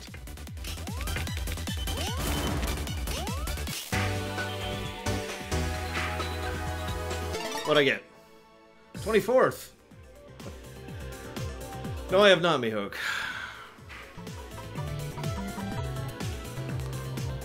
Well, thank you very, very much, Delbach. As ever, I do appreciate those subs. Would you like to put that sub towards anything? Yeah, I made like 3 or 4 major mistakes there, and that was the end of that.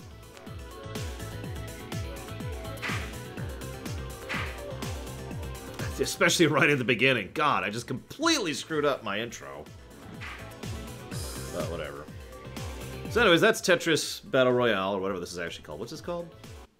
Tetris 99, apparently is what this is called. It is actually surprisingly fun. It is free. In fact, near as I can tell, there's not even a way to spend money on it, so... But do you want me to do one more round, guys? I'll let you decide. Oh, no. But yeah, it is free. And there's no way to spend money on it. Well, thank you, Delbach. Welcome to my stream. Normally, I don't actually do this kind of thing, I swear. We're actually going to go back to the Neverwinter Nights 2 lore run in a minute. Oh, yeah, I forgot. You actually have to have Switch Online to have this. Sorry, my bad. Well, the coin says I should. So, sure. Last one, for real. But anyways, thank you again, Delbach. And as I like to say to everyone who pokes their head in here, don't be a stranger. I really like talking and chatting and interacting with viewers, and so do they. But no, seriously, though.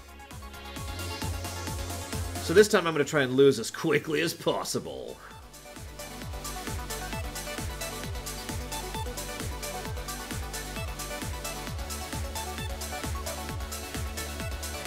No, this would be basically 20 bucks a year, is how much this actually costs.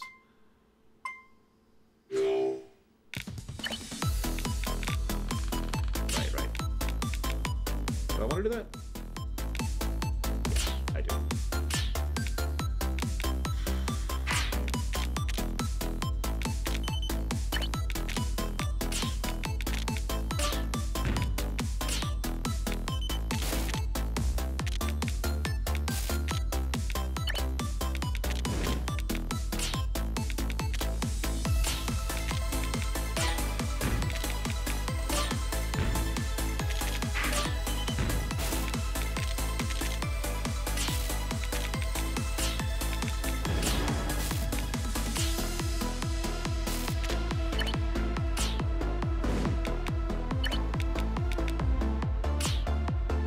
Oh, Jesus. Someone's doing well.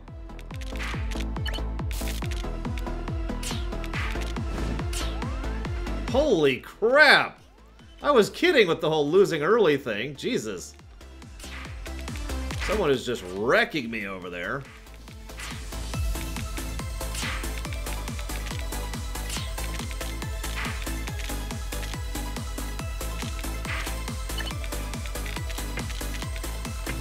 Yeah, I know.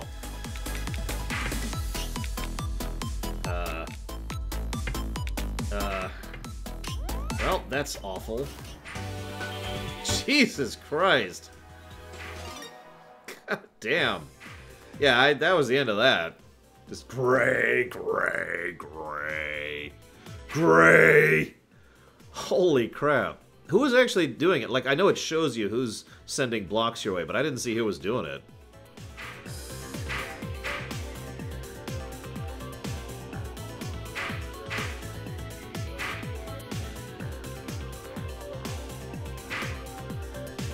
Yikes.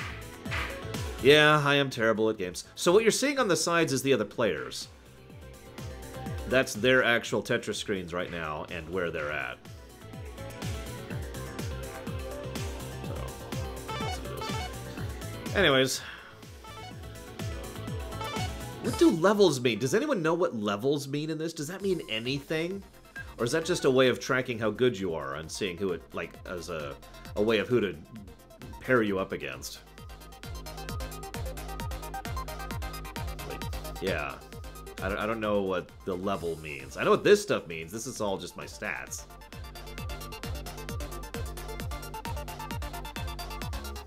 Bragging rights? I mean,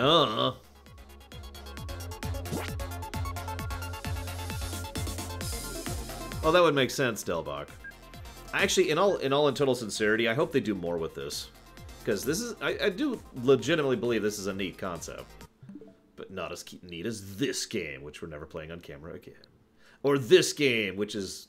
I swear we're doing this premiere run someday. We're probably going to slot this as one of the shorter premiere runs, because I have a feeling, and have been told, that there's not a lot to Smash Bros. Ultimate, so, you know, that'll probably happen. But I know what you guys are really here to see. There's only one game you guys want me to play, and that's 90s games, right? So let's do it. 90s game time. Except these are actually 80s game. But you know what, whatever.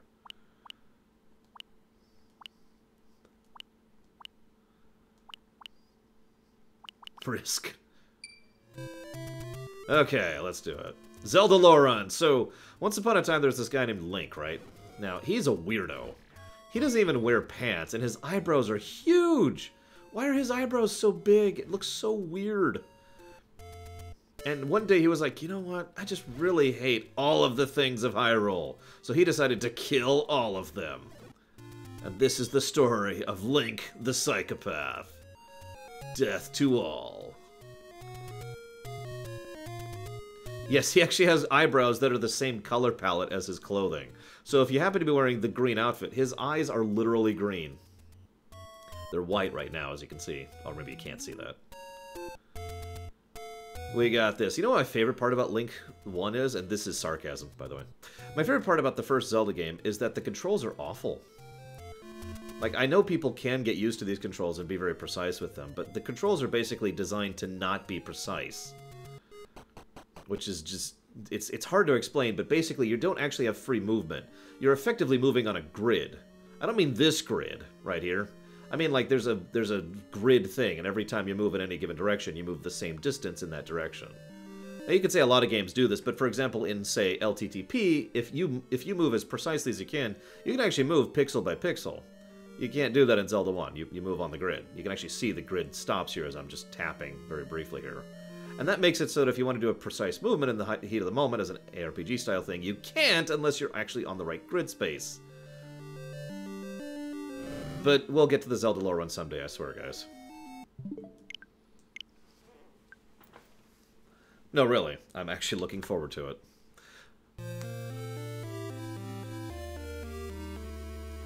Official Cassie asks, what is this game? Well, back in the day, there was something called The Legend of Zelda. It's a game about Link where you go fighting Ganon in the Kingdom of Hyrule. So you can tell why it's called The Legend of Zelda. That's just logic, right?